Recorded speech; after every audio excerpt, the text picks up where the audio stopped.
Déjà, je remercie toutes les personnes qui ont organisé cette conférence et qui ont préparé tout le matériel. Et voilà, on est arrivé pas très tôt, donc ça a été un peu compliqué. Mais bon, je vois que vous êtes super bien organisé, vous avez un super matériel, on va essayer d'être à la hauteur. Donc on a décidé de faire une conférence pour expliquer les fonctionnements et les alternatives qu'on a pu mettre en place. Donc Julien et moi et toute notre équipe au sujet de l'information. Donc en introduction, ce que je dirais depuis que l'on est dans ce mouvement et qu'on a suivi un peu tout ce qui s'est passé dans le mouvement des Gilets jaunes, mais pas que, dans les événements aussi qui vont avec, en circulant sur les différents ronds-points avec Julien, on s'est aperçu qu'il y avait deux communications qui semblaient primordiales pour qu'on puisse reprendre le pouvoir. C'était la communication interne et la communication externe.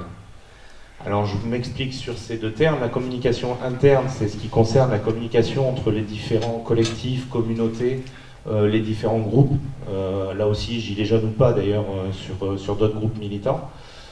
Donc la communication qu'il y a entre eux, qui est déjà une difficulté. Et la communication externe, ce que j'appelle communication externe, c'est le fait de pouvoir, pour ces groupes-là et pour les personnes qui en font partie, communiquer aux citoyens, à la population et au plus grand nombre les informations qui ressortent de ces des démarches et des événements et des opérations qui sont menées. Donc ces deux aspects ont vite été cernés, pas comme des problèmes, mais en tout cas comme des solutions qu'il fallait apporter, notamment pour que la communication se fasse de façon saine. Je pense que je m'avance un peu, mais je pense que c'est un peu comme ça qu'on est parti chacun de notre côté à faire des démarches pour créer des plateformes. Donc lui d'un côté a créé GJBook, qui est un réseau social alternatif et qui répond très bien à la problématique de la communication interne entre les groupes, puisqu'elle permet à tous ces groupes-là, sans censure et sans les blocages que l'on connaît sur les réseaux sociaux, de pouvoir communiquer. Et elle permet aussi la communication externe que l'on va amplifier avec une autre démarche qui s'appelle T-Web, que je résumerai en quelques mots. On m'a donné une expression pour raconter l'anecdote sur Paris, c'est Emmanuel Leduc, qui est dans le collectif des sous-marins jeunes, que l'on connaît un peu dans le secteur, qui nous a dit qu'une fois en conférence, on lui avait demandé quand est-ce qu'on va faire une télé qui dit la vérité. Et ben, c'est ce qu'on a essayé de faire, en tout cas c'est ce qu'on est parti pour créer et pour construire petit à petit, un pas après l'autre. Donc c'est de là que sont venues ces deux démarches, dont la démarche T-Web. Alors je vous propose tout de suite de vous passer la bande-annonce de la chaîne, qui vous montre les aspects qu'on va aborder sur cette chaîne, et ensuite on pourra en discuter et répondre aux questions et vous exposer les objectifs que l'on s'est posés au travers de cette chaîne. Voilà, donc on va lancer le reportage.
Merci.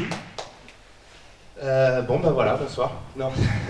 Donc, pour vous en dire un petit peu plus sur cette démarche, donc comme je vous ai dit, on va recréer un univers télévisuel qu'on espère le plus propre possible, et en tout cas, on se bat pour ça. Je répondrai peut-être tout à l'heure plus sur les processus et comment on en vient là, mais l'objectif est d'avoir une chaîne d'information, mais pas seulement, on veut aussi faire du divertissement, on veut recréer vraiment les éléments que l'on peut retrouver. Alors des fois, j'aime bien dire, je ne sais pas si vous vous souvenez, avant quand on avait écrit vu à la télé, c'était une preuve que c'était bien. Bon, aujourd'hui c'est plus le cas, enfin j'espère que vous avez compris que c'est plus le cas. Nous, ce qu'on va essayer, c'est que si on écrit vu à la T-Web, bah, c'est que peut-être c'est quelque chose de confiance. En tout cas, on met en place des chartes éditoriales et tout ce qu'il faut pour se protéger et se prémunir de ce qu'on pourrait un jour nous attaquer sur l'impartialité. Alors, je ne vais pas parler d'impartialité, mais plutôt sur l'honnêteté de ce que l'on communique. On a une cellule d'investigation qui va se mettre en place aussi pour justement vérifier les informations et être sûr de communiquer les vraies informations, celles que l'on n'a pas encore sur le média mainstream, enfin qu'on n'a plus. Tout ça avec en plus la possibilité sur nos émissions de faire intervenir les personnes de l'extérieur et de n'importe où. Vous aurez quelques démonstrations de ça dans les prochaines émissions. Ça couvre toute la planète, on peut faire intervenir des gens même du Canada et de l'Afrique et de où on veut. Donc c'est ce qu'on appelle recréer les liens justement qui se perdent un peu et redonner la parole aux citoyens. Parce que la démarche va être justement de remettre en contact les gens qui étaient au devant de la scène, qu'on voyait dans la télé, avec la population qui, a priori, a beaucoup de choses à dire. D'ailleurs, ce que je peux vous dire, c'est que depuis qu'on a commencé ça, on est très surpris par les interventions très intelligentes et les réponses et tout ce qui nous prouve aujourd'hui que les citoyens et la population ont tout à fait la capacité de reprendre le pouvoir, en tout cas au niveau intellectuel et philosophique. En tout cas, c'est ce qu'on va essayer de faire. Si vous savez qu'on a divisé donc les pouvoirs, il y a jusqu'à 3 pouvoirs, donc le juridique, l'exécutif, etc. Nous, on représente à la fois le 4e pouvoir et le 5e pouvoir qu'on va essayer de reprendre aux mains des oligarques et des lobbies, donc les médias et par Internet. Alors j'en viens à vous parler d'Internet justement, sachant que pour recréer autant de diffusion que ce que peut faire la télévision, on se sert de l'informatique. Donc les technologies que l'on met au service de l'homme et pas en finalité ou pas en remplacement, mais on les met au service de l'homme pour avoir une diffusion la plus large possible. Donc comme vous avez pu voir dans le petit film, on a la capacité, et on va l'atteindre assez rapidement, de diffuser nos émissions sur plus d'une vingtaine de plateformes, voire peut-être même bien plus, en simultané et en direct. Ce qui devrait nous permettre d'atteindre à peu près tout le monde, tous les foyers, et aussi de s'incruster dans les box et au travers YouTube ou d'autres plateformes, de s'incruster dans les box et donc dans la télé des gens pour être vraiment le plus accessible au plus grand nombre possible. Donc voilà un peu ce qu'on a prévu. On va avoir aussi des sujets tels que les sujets sur la cause animale, la nature et l'environnement, parce qu'on pense que ça fait partie aussi des combats qu'on doit mettre en avant, qui ne le sont pas assez. On va avoir des sujets qui tournent autour de la technologie et des moyens de s'en servir. Et quand je vous dis ça, c'est pas seulement des tutoriels qui vont vous expliquer comment marche un ordinateur, c'est pas la démarche. La démarche, c'est de vous apprendre à utiliser au mieux ces technologies. C'est-à-dire d'une part qu'elles ne vous mettent pas en danger, qu'elles ne vous mettent pas à découvert, et d'une autre part qu'elles puissent bien porter la parole dans le sens, votre parole dans le sens où vous désirez la faire porter. On s'est aperçu, et on reviendra sur le sujet dans notre émission de dimanche, que les réseaux et toute l'explosion Internet a fait qu'on a une très mauvaise utilisation de tout ça. On se met en danger ou on met en danger d'autres personnes. Certains jeunes adolescents, on a eu l'exemple il n'y a pas très longtemps, sans polémiquer sur le sujet, mais certaines choses qui ont été envoyées sur les réseaux et qui ont des proportions et prennent des proportions qui sont assez alarmantes. Donc on va essayer de mettre en place des tutoriels et des guides qui vont vous permettre de savoir utiliser Internet et les réseaux sociaux et de savoir les utiliser correctement. Alors ça ne sera pas les seules choses, on va vous expliquer aussi les nouvelles technologies, à quoi elles peuvent servir. Je sais que la technologie peut faire peur à certains. La technologie, c'est un peu comme le couteau qu'on sert quand on mange. On peut s'en servir très bien pour découper de la viande, on peut s'en servir pour être agressif, on peut s'en servir pour mille et une choses. Nous, on va essayer de trouver le moyen de s'en servir pour les bonnes choses et surtout qu'elles viennent nous aider et pas nous remplacer. Donc voilà ce que je voulais préciser à ce sujet. Pour ce qui est en tout cas de la diffusion de nos émissions, mais aussi de nos informations, de tout ce dont j'ai parlé, donc que ce soit au niveau du gaming, de la nature et de l'environnement, on va beaucoup s'appuyer, et c'est là aussi où la collaboration avec GJBook va devenir très intéressante, puisque ça va nous permettre à la fois d'avoir des plateformes indépendantes, des réseaux sociaux indépendants, comme GJBook, et de pouvoir avoir en plus une diffusion large avec T-Web, et notamment sur ces plateformes-là aussi. Et c'est ce qui va emmener petit à petit les gens, je l'espère, en tout cas, à communiquer avec nous, à participer au travers GJBook et au travers T-Web, et à faire entendre leurs paroles, et à communiquer avec les personnes qui ont, entre guillemets, coupé le cordon depuis un petit moment et qui n'entendent rien à ce qu'on dit. Donc voilà en tout cas au niveau des objectifs. Je ne vais pas monopoliser toute la parole, on pourra revenir sur les sujets et sur les questions un peu plus tard.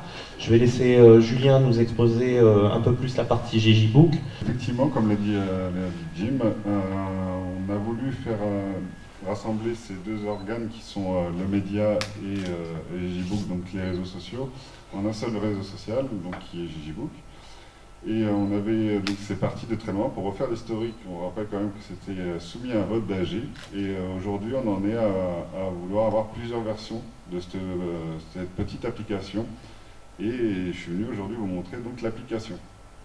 On l'attendait, il y a eu beaucoup de retours. Et pour cette application, donc, qui est en version bêta malheureusement, elle sortira que la semaine prochaine. Je vais quand même vous montrer l'utilisation puisqu'elle est fonctionnelle et on a bien l'application. On retrouve toutes les fonctionnalités de GJBook, donc que ce soit la story, que ce soit le groupe. Donc on voit en bas qu'il y a les quatre petits onglets. Donc le premier c'est le fil d'actualité, le deuxième ce seront donc les notifications. Le troisième c'est les dernières activités du site. Et le quatrième c'est ce qu'on avait avant, toutes les options complémentaires. Alors pour l'instant c'est sous Android, après dès que je serai stable sous Android, on sortira iOS et après sous Windows aussi, sous Windows tablette et sur tous les types de processeurs. Mais pour l'instant effectivement exclusivement Android. Donc l'avantage d'avoir GJBook par rapport à Facebook. Ça, on l'avait déjà cité dans la conférence, l'ancienne conférence, mais on peut y revenir. Donc l'avantage de GJBook, c'est d'être hébergé hors de France, donc un peu d'être moins nuisible au niveau des règles de sécurité, mais on reste sur des serveurs cryptés. Donc en fait, toutes vos données que vous allez produire dessus, elles sont sécurisées. Malgré tout, on demande à ce qu'il y ait le moins de données possible. Donc c'est pour ça aussi qu'à l'inscription ne demande pas de confirmation mail. À l'inverse, pour avoir de plus en plus de retours, on me demande à ce que ce ne soit pas un réseau pur gilet jaune. Donc ça devienne un réseau de la vie de tous les jours pour tout le monde, puisqu'à la base ça devait être juste un outil de communication entre gilets jaunes. Donc on va bientôt sortir une deuxième version, on va dire avec un nouveau nom pour tout le monde. Freebook. On y réfléchit. On y réfléchit.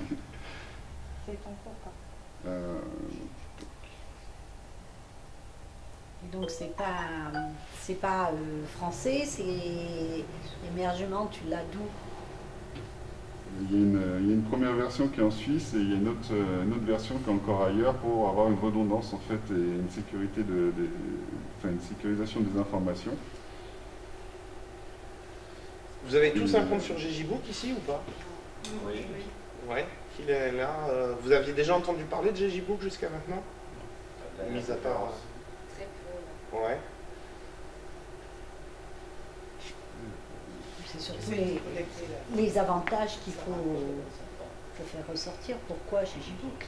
En fait, Voilà, déjà, l'idée c'était d'avoir l'indépendance. C'est-à-dire que de ne plus être dépendant des Facebook, puisqu'on sait qu'ils nous volent nos données, on sait qu'ils les utilisent pour de la publicité orientée, on sait qu'ils les vendent au gouvernement si besoin. Donc l'idée c'était vraiment de regagner une indépendance là-dessus, de ne plus être, comme j'ai dit sur T-Web, de ne plus être maqué avec des personnes qui vont nous prendre. Il parlait de sécurité, il y a du vol de données aussi sur les réseaux sociaux.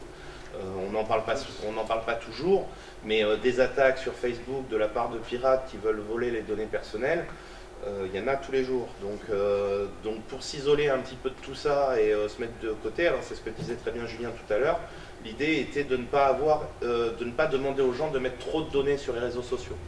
C'est-à-dire que GJBook, on ne vous demande pas de mettre votre adresse mail, votre numéro de téléphone, votre numéro de sécurité sociale ou toutes les données personnelles. C'est un outil de communication. Libre à vous ensuite de l'utiliser, de mettre les données que vous désirez mettre. Et à ce sujet-là, il y aura un tuto qui sera fait aussi là-dessus, parce que l'idée est justement de vous apprendre qu'est-ce qu'on peut mettre, qu'est-ce qu'on ne peut pas mettre. Je vais vous raconter une anecdote tout simple. J'ai un ami qui a une fille qui a 16 ans. La fille a mis une photo de elle et son copain sur internet en train de s'embrasser.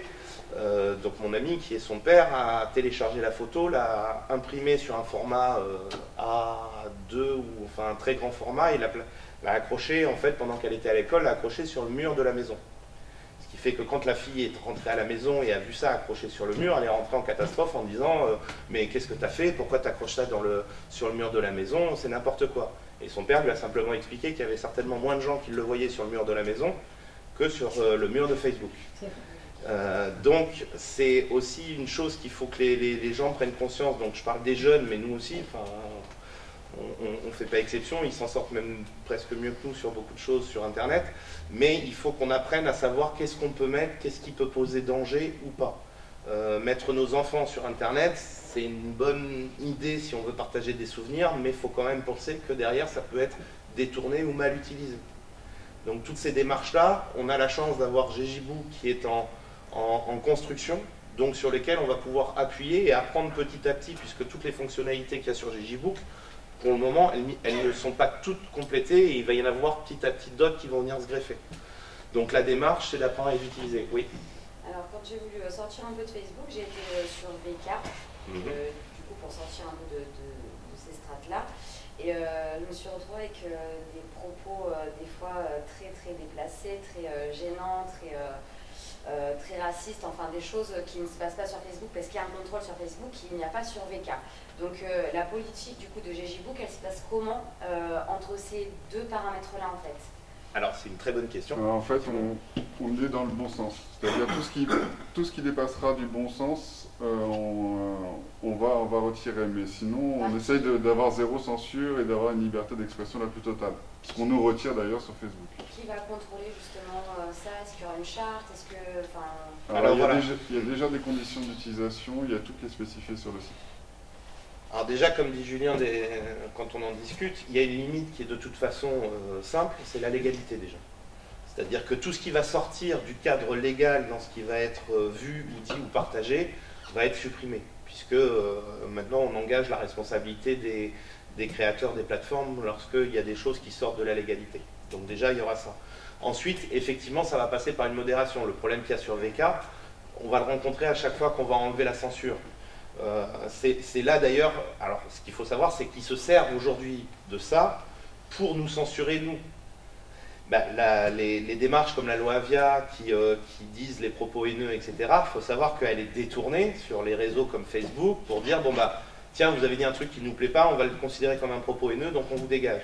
Donc ce petit réglage-là de trouver qu'est-ce qui doit être censuré ou pas, il va être très compliqué à trouver au début. Pour l'instant sur GJBook, on n'a pas à se plaindre en tout cas de discours particulièrement alarmants. Par contre, effectivement, s'il y a des discours qui deviennent, alors quand on parle de bon sens, on veut dire aussi par rapport aux valeurs que l'on défend. Si ce sont des appels à la haine, de nous-mêmes on va les enlever. Et de toute façon, la loi nous oblige à les enlever. C'est vrai que peut-être pour le moment c'est un petit peu plus contrôlé parce que c'est pratiquement que Gilets jaunes. Donc on a un petit peu tous la même politique en fin de compte. Donc après quand ça va être ouvert beaucoup plus, là c'est vrai qu'il faudra certainement un contrôle beaucoup plus important, je pense, oui. Pour éviter ces débordements.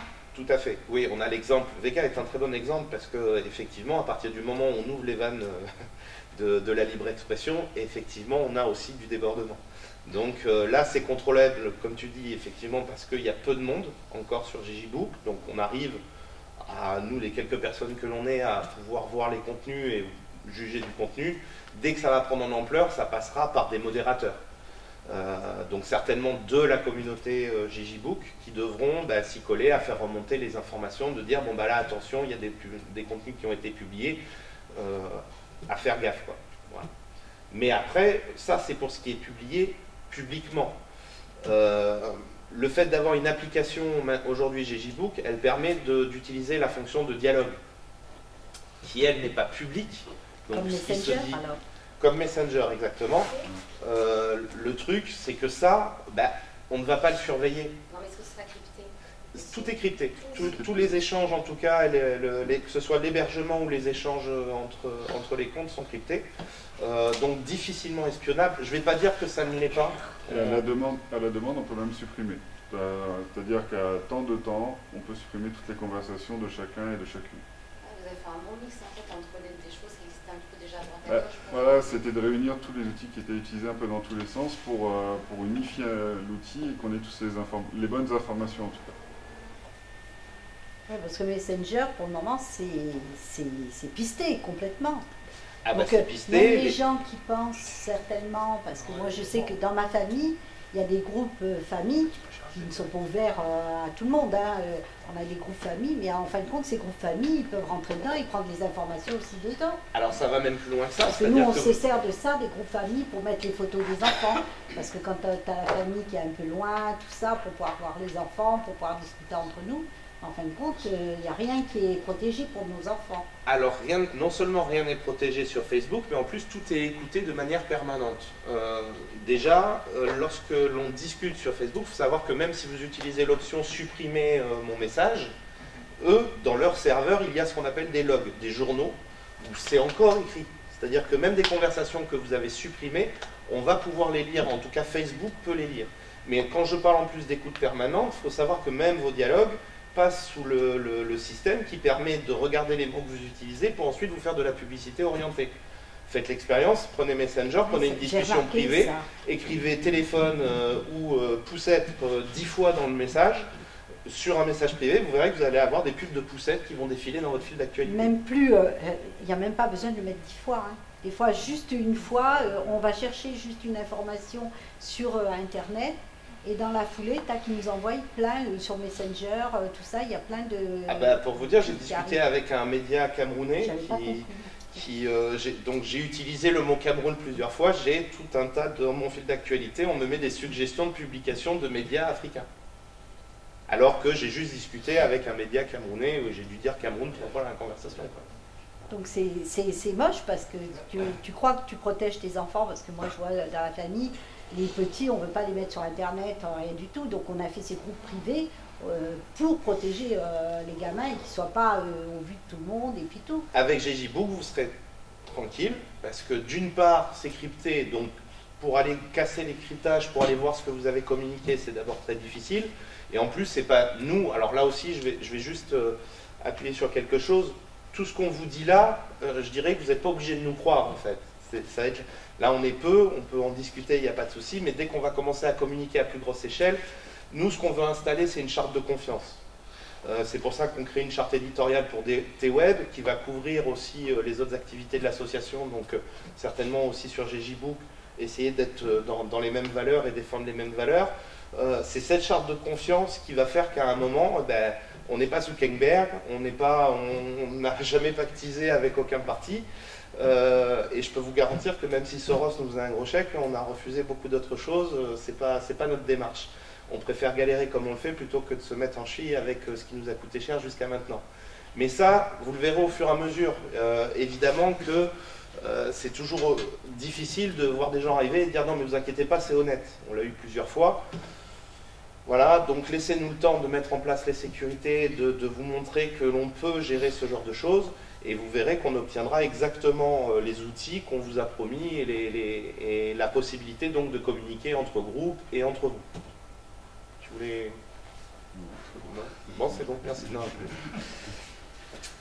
Donc voilà, alors pour aller un peu plus loin dans la communication en plus par rapport à GJBook et T-Web, le journalisme et les médias, on va mettre sur GJBook la possibilité pour les citoyens d'envoyer, que ce soit à T-Web ou à Journaliste 2.0 dont je m'occupe, donc à des médias, puisqu'on travaille avec des journalistes quand même professionnels, la possibilité d'envoyer des éléments vidéo, des éléments écrits, des documents, des photos, des vocaux aussi, pour que ce soit pris en compte par des médias.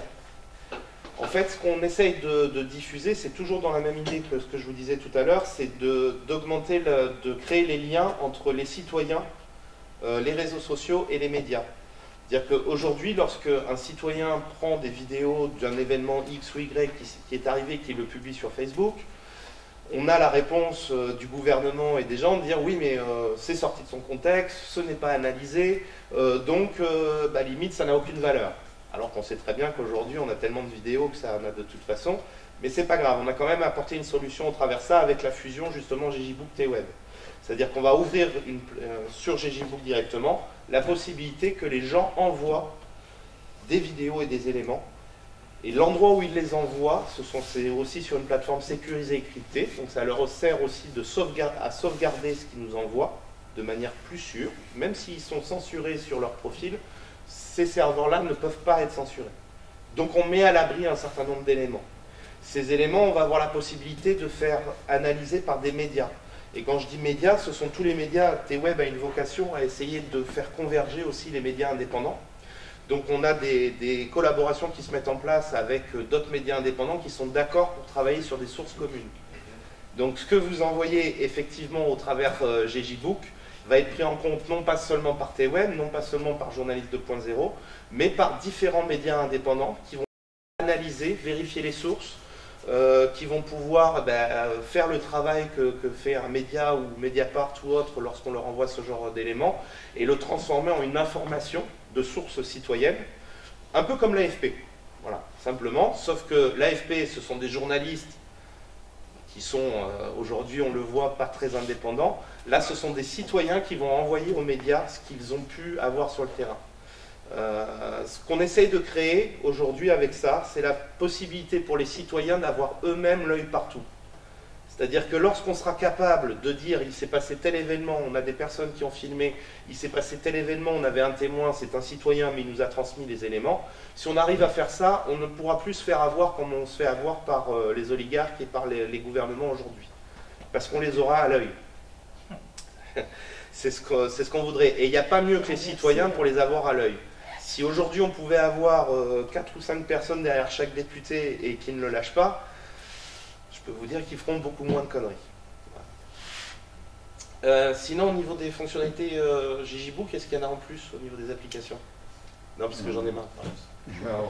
On retrouve en fait la totalité, pour ceux qui connaissent déjà, on retrouve la totalité des applications qu'il y avait déjà sur le site web accessible par PC et par mobile, mais sur navigateur, directement dans l'application. C'est ce qui en fait simplifie.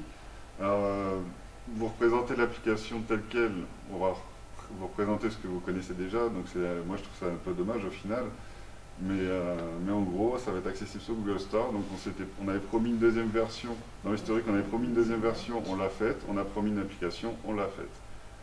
Même s'il y a encore quelques ratés dessus, ça va, voilà. Au moins on va jusqu'au bout des choses et j'espère que ça va servir à un plus grand nombre. Tu peux expliquer que là, si tu ne peux pas expliquer, montrer comme il faut, c'est parce que tu as une mauvaise connexion. Et même sans ça, de toute façon, on va retrouver des fonctions. Enfin, je vais vous montrer exactement la même fonctionnalité qu'on avait déjà faite. Oui, mais ils n'étaient pas tous là. Vous étiez tous là à la première conférence? Non. Et ben voilà. Donc, on explique. Elle est en place l'application sur Google Store? Non, pas encore. Non, la semaine prochaine. Et vous allez communiquer par quel moyen? On l'annoncera sur Internet, sur toutes les plateformes que l'on peut. De toute façon, on a une émission aussi dimanche qui va traiter sur les réseaux sociaux alternatifs. Donc on va un peu se répéter aussi dimanche en live sur toutes les plateformes. Ça sera annoncé sur T-Web, ça sera annoncé sur tout ce qu'on a comme plateforme. Que ça se mette en place, il faut en parler énormément. Sur le site directement, ouais. gjbook.fr. Ouais. Je sais qu'on l'avait mis en maintenance à un moment parce qu'il y avait une attaque. Je ne sais pas si ça a été... Je l'ai fait là tout à l'heure. Toi, tu es connecté?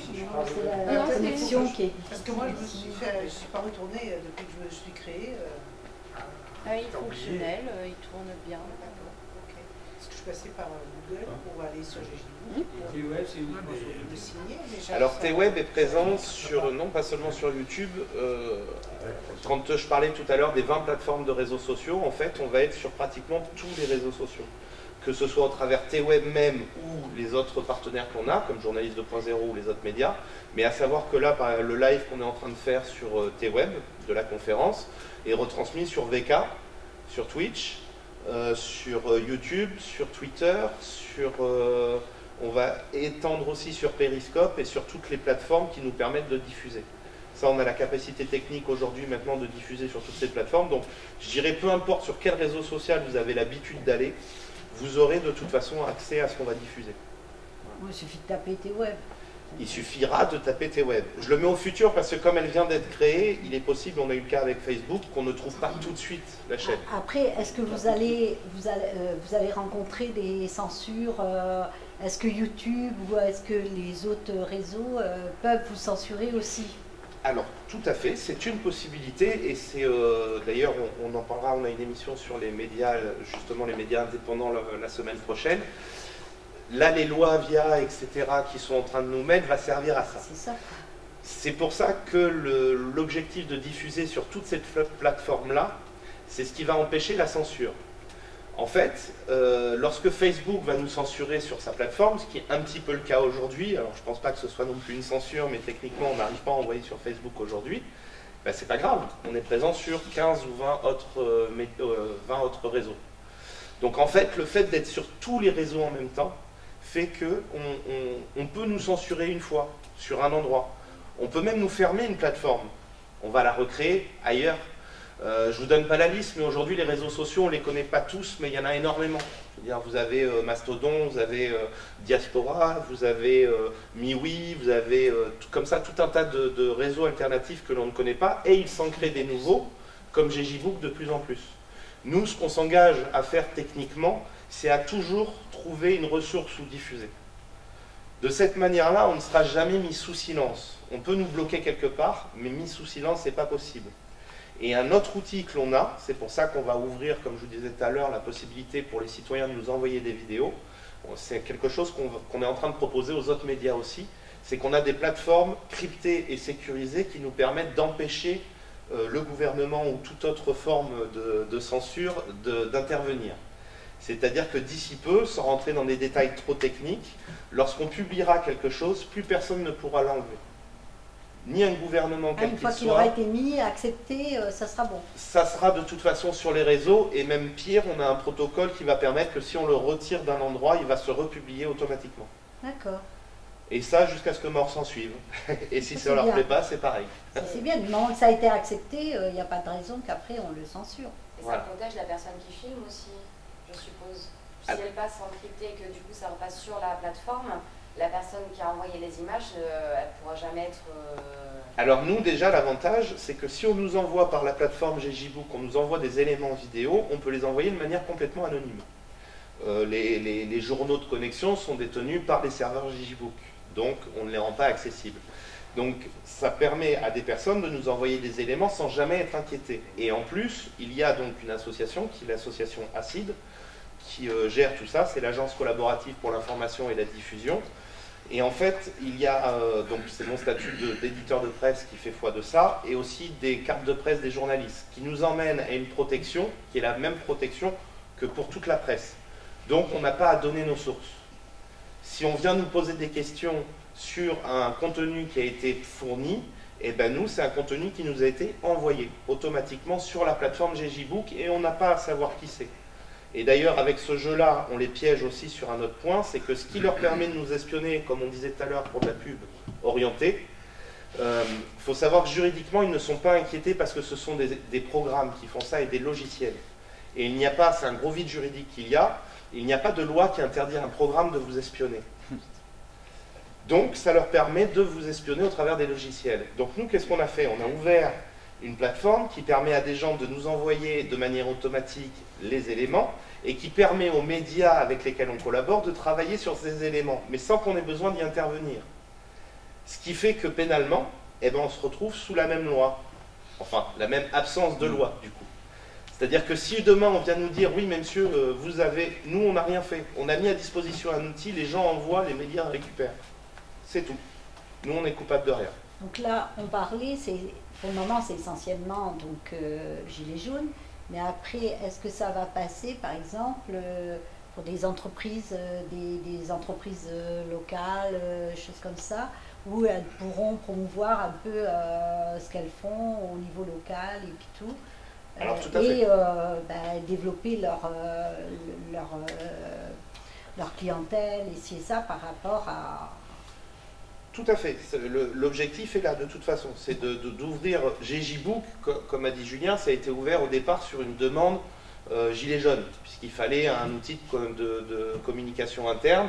Et donc, GJBook s'est créé. Et on s'aperçoit qu'il y a une demande qui va bien au-delà des gilets jaunes, que tout le monde est en attente d'un réseau alternatif. Donc là, on s'est intéressé surtout aux fonctionnalités et aux outils, mais rapidement, c'est ce qu'il disait tout à l'heure, on va pouvoir avoir une version qui est citoyenne, simplement, qui ne sera plus aux couleurs gilet jaune.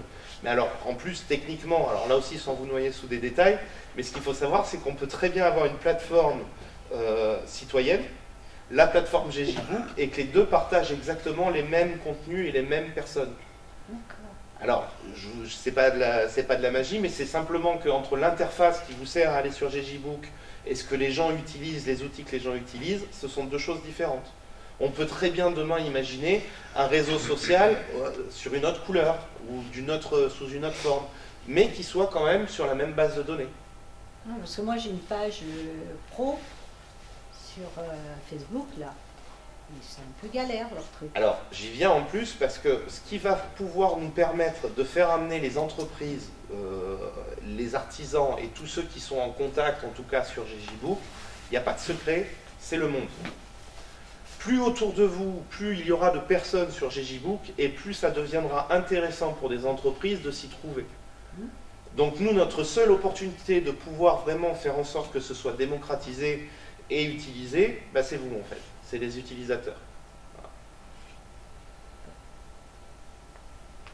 D'autres questions? Alors, je vais parler encore un petit peu de T-Web aussi, puisqu'on est aussi là pour ça. On a eu les premières émissions, donc on a eu une émission de dimanche qui va être justement diffusée sur GJBook aussi. On va poster en tout cas les émissions. Je vous explique comment on procède, c'est-à-dire aujourd'hui, en tout cas au niveau de T-Web. On a prévu 3 émissions. Une le vendredi soir, qui s'appelle l'émission Impossible, qui va nous permettre d'avoir des invités et de créer des débats contradictoires sur des sujets d'actualité, des sujets qui nous touchent, ou des sujets qui sont levés par ce genre de conférence. Là, la semaine dernière, c'était sur l'obligation de vaccination. C'était une conférence qu'il y avait le vendredi avec Sophia Salmeron. On a fait une émission le dimanche avec elle, qui reprenait non seulement son parcours à elle, mais aussi donc, on a pu reparler de la conférence.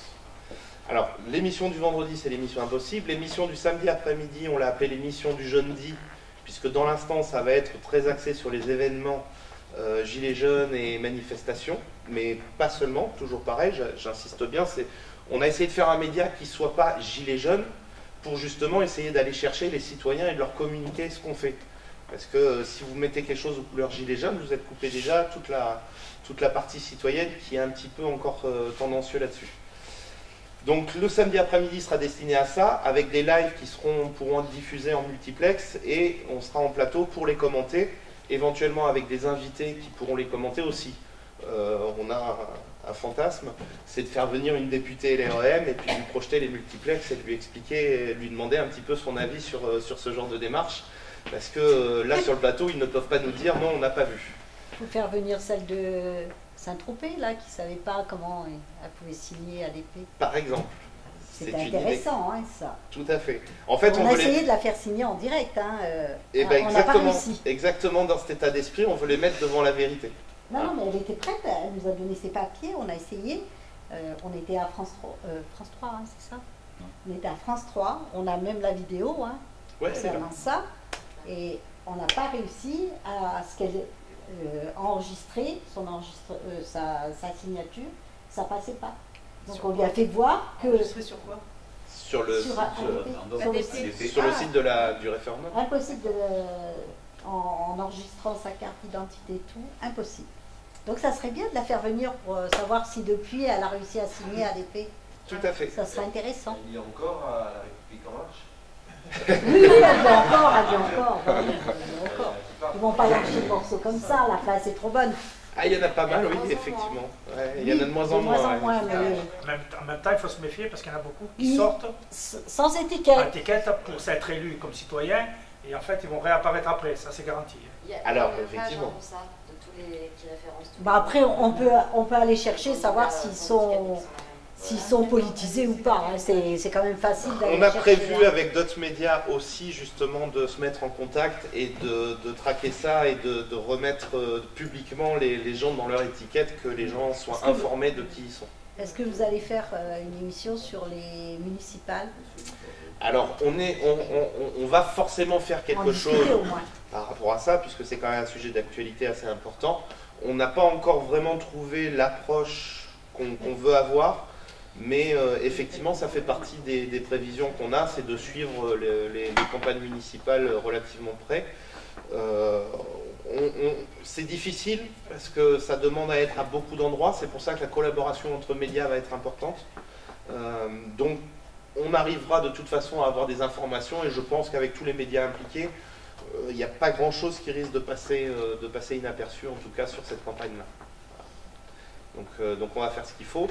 Et ça va nous permettre justement puisque le dimanche après-midi pour la 3e émission du week-end, c'est une émission qu'on a appelée le point d'expression et qui va nous permettre d'avoir des invités donc, de manière plus confort au niveau plateau, etc. et de créer des débats autour des sujets d'actualité. Donc tout dépend des sujets que l'on fait au fil des week-ends. Mais l'objectif, il est d'avoir, en tout cas, de générer une émission comme ça le dimanche après-midi, avec toujours pareil la possibilité pour vous d'intervenir. Alors quand je dis la possibilité, c'est très simple, hein, c'est un lien. C'est-à-dire qu'on va vous dire les plateformes que vous regardez, sur les plateformes sur lesquelles on est diffusé, vous cliquez sur le lien, vous arrivez avec nous dans l'émission. Donc c'est vraiment accessible, il n'y a aucune connaissance informatique à avoir. Et ça va pouvoir... Je me demandais comment on faisait pour... Et ben voilà, D'accord. c'est comme ça. C'est-à-dire qu'il y aura un lien disponible, on a un logiciel qui est fait pour ça, et vous pourrez donc du coup être en contact avec l'émission directement, avec les invités qu'on pourra faire venir, et on attend vraiment de la participation, parce que le but n'est pas que l'on fasse notre propre émission, le but est soit que les citoyens puissent participer aux émissions. De toutes ces émissions-là que l'on fait en direct, ensuite on fait un montage de l'émission, pour le résumer, parce que souvent nos émissions, l'enregistrement, en tout cas le direct, peut durer facilement 3 heures, 3 heures et demie. On n'a pas tous envie de revoir un live de 3 heures, 3 heures et demie. Donc il y aura des formats plus courts et résumés et montés qui seront ensuite mis en ligne et nous supprimerons les directs. De cette manière-là, eh ben, déjà ça permettra que les gens, je dirais que c'est l'avantage d'avoir participé à l'émission en direct, c'est d'avoir pu saisir ce moment-là. Et ensuite, ceux qui veulent se contenter aussi de l'émission montée, bon, bah, on estime qu'ils ne vont pas retourner voir les directs. En plus, ça permet aussi que comme c'est une émission en direct, il peut y avoir des dérapages, il peut y avoir des paroles, il peut y avoir des choses qui sont peut-être pas assez bien contextualisées. Bon, bah, le fait qu'on supprime le direct élimine ces choses-là et nous permet de ensuite diffuser vraiment l'idée principale de l'émission. Voilà. Oui. On pourrait penser que c'est une certaine censure, sauf qu'il y a du direct, donc non en fait. Ben, nous, qui dit c'est monté, il n'y a pas tout, on va lui dire bah, il fallait regarder le live. Exactement, pour nous c'est notre forme de transparence et celle de faire l'enregistrement finalement de l'émission en direct et ensuite d'avoir l'émission montée comme toute autre émission. Si les gens n'ont pas confiance dans ce qui fait, comme dans ce qui est l'émission montée, je suis tout à fait d'accord avec ce discours, et ben ils ont qu'à être là au direct et voir effectivement comment s'est déroulée l'émission. Mais en tout cas nous, on n'aura rien caché. Et combien y a-t-il en France en ce moment de projets comme le vôtre? Parce que j'ai l'impression en fait que vous proposez un média alternatif, vous proposez un réseau social alternatif, mais j'ai l'impression qu'en France, en ce moment, à cette heure-ci, dans d'autres salles, il y a des gens qui se réunissent pour faire exactement la même chose. Est-ce que c'est le cas ou pas? Je ne me suis pas renseigné, mais souvent j'ai l'impression, j'ai presque pas envie de m'investir parce que je me dis que nous, des sites internet, toutes les semaines, on va en créer un, donc quelque part c'est absurde. C'est une très bonne remarque, ouais. Et effectivement, moi je vais vous répondre quelque chose, ça va même plus loin que ça, c'est qu'en fait on aide d'autres personnes à avoir des démarches à peu près similaires. Je m'explique. C'est bien qu'il y ait d'autres personnes qui aient cette démarche-là. c'est bien que tout le monde se mette à avoir cette démarche-là. Ça veut dire qu'on va tous dans le même sens. Un peu plus de liens, un peu plus de communication, des informations qui soient la plus honnête possible. On est vraiment dans cette démarche. Si d'autres sont dans cette démarche-là, nous, une autre de nos responsabilités qu'on s'est posées, c'est de faire converger ces personnes-là. Quand je vous parlais tout à l'heure de médias indépendants, par exemple, TWeb va diffuser d'autres médias. Et ces médias qui vont faire partie aussi de l'association, on va même aller leur expliquer et leur apprendre à faire exactement la même chose que nous. Parce que tant qu'on va générer ça, tant qu'on va générer du débat, tant qu'on va donner l'opportunité à des citoyens d'intervenir sur des émissions ou sur des lives, qui soient chez nous ou qui soient sur d'autres chaînes, c'est pas grave. L'important, c'est que tout le monde trouve son compte, tout le monde trouve l'univers dans lequel il se sent à l'aise. Je vais vous prendre deux exemples. Il y a Mike Rambo, pour ceux qui le connaissent sur les réseaux, l'émission radiophonique qu'il fait. On a participé à lui expliquer comment il pouvait faire pour faire cette émission-là. On ne cherche pas à s'accaparer ou rentrer dans une notion de concurrence avec toutes les démarches, comme vous dites, qui se font. Au contraire, on voudrait rentrer dans une notion de convergence. Voilà. C'est-à-dire que les médias indépendants, on commence à en avoir 5, 6, 7 autour de nous, avec lesquels on commence déjà à vraiment beaucoup collaborer.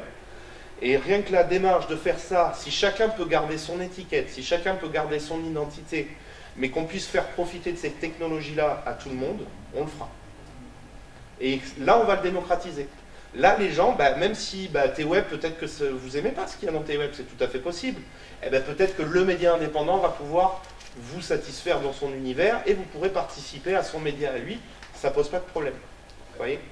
Mais d'une manière ou d'une autre, vous aurez une ressource pour parler, il y aura des médias pour prendre votre parole et pour la publier et informer la population. Voilà la démarche.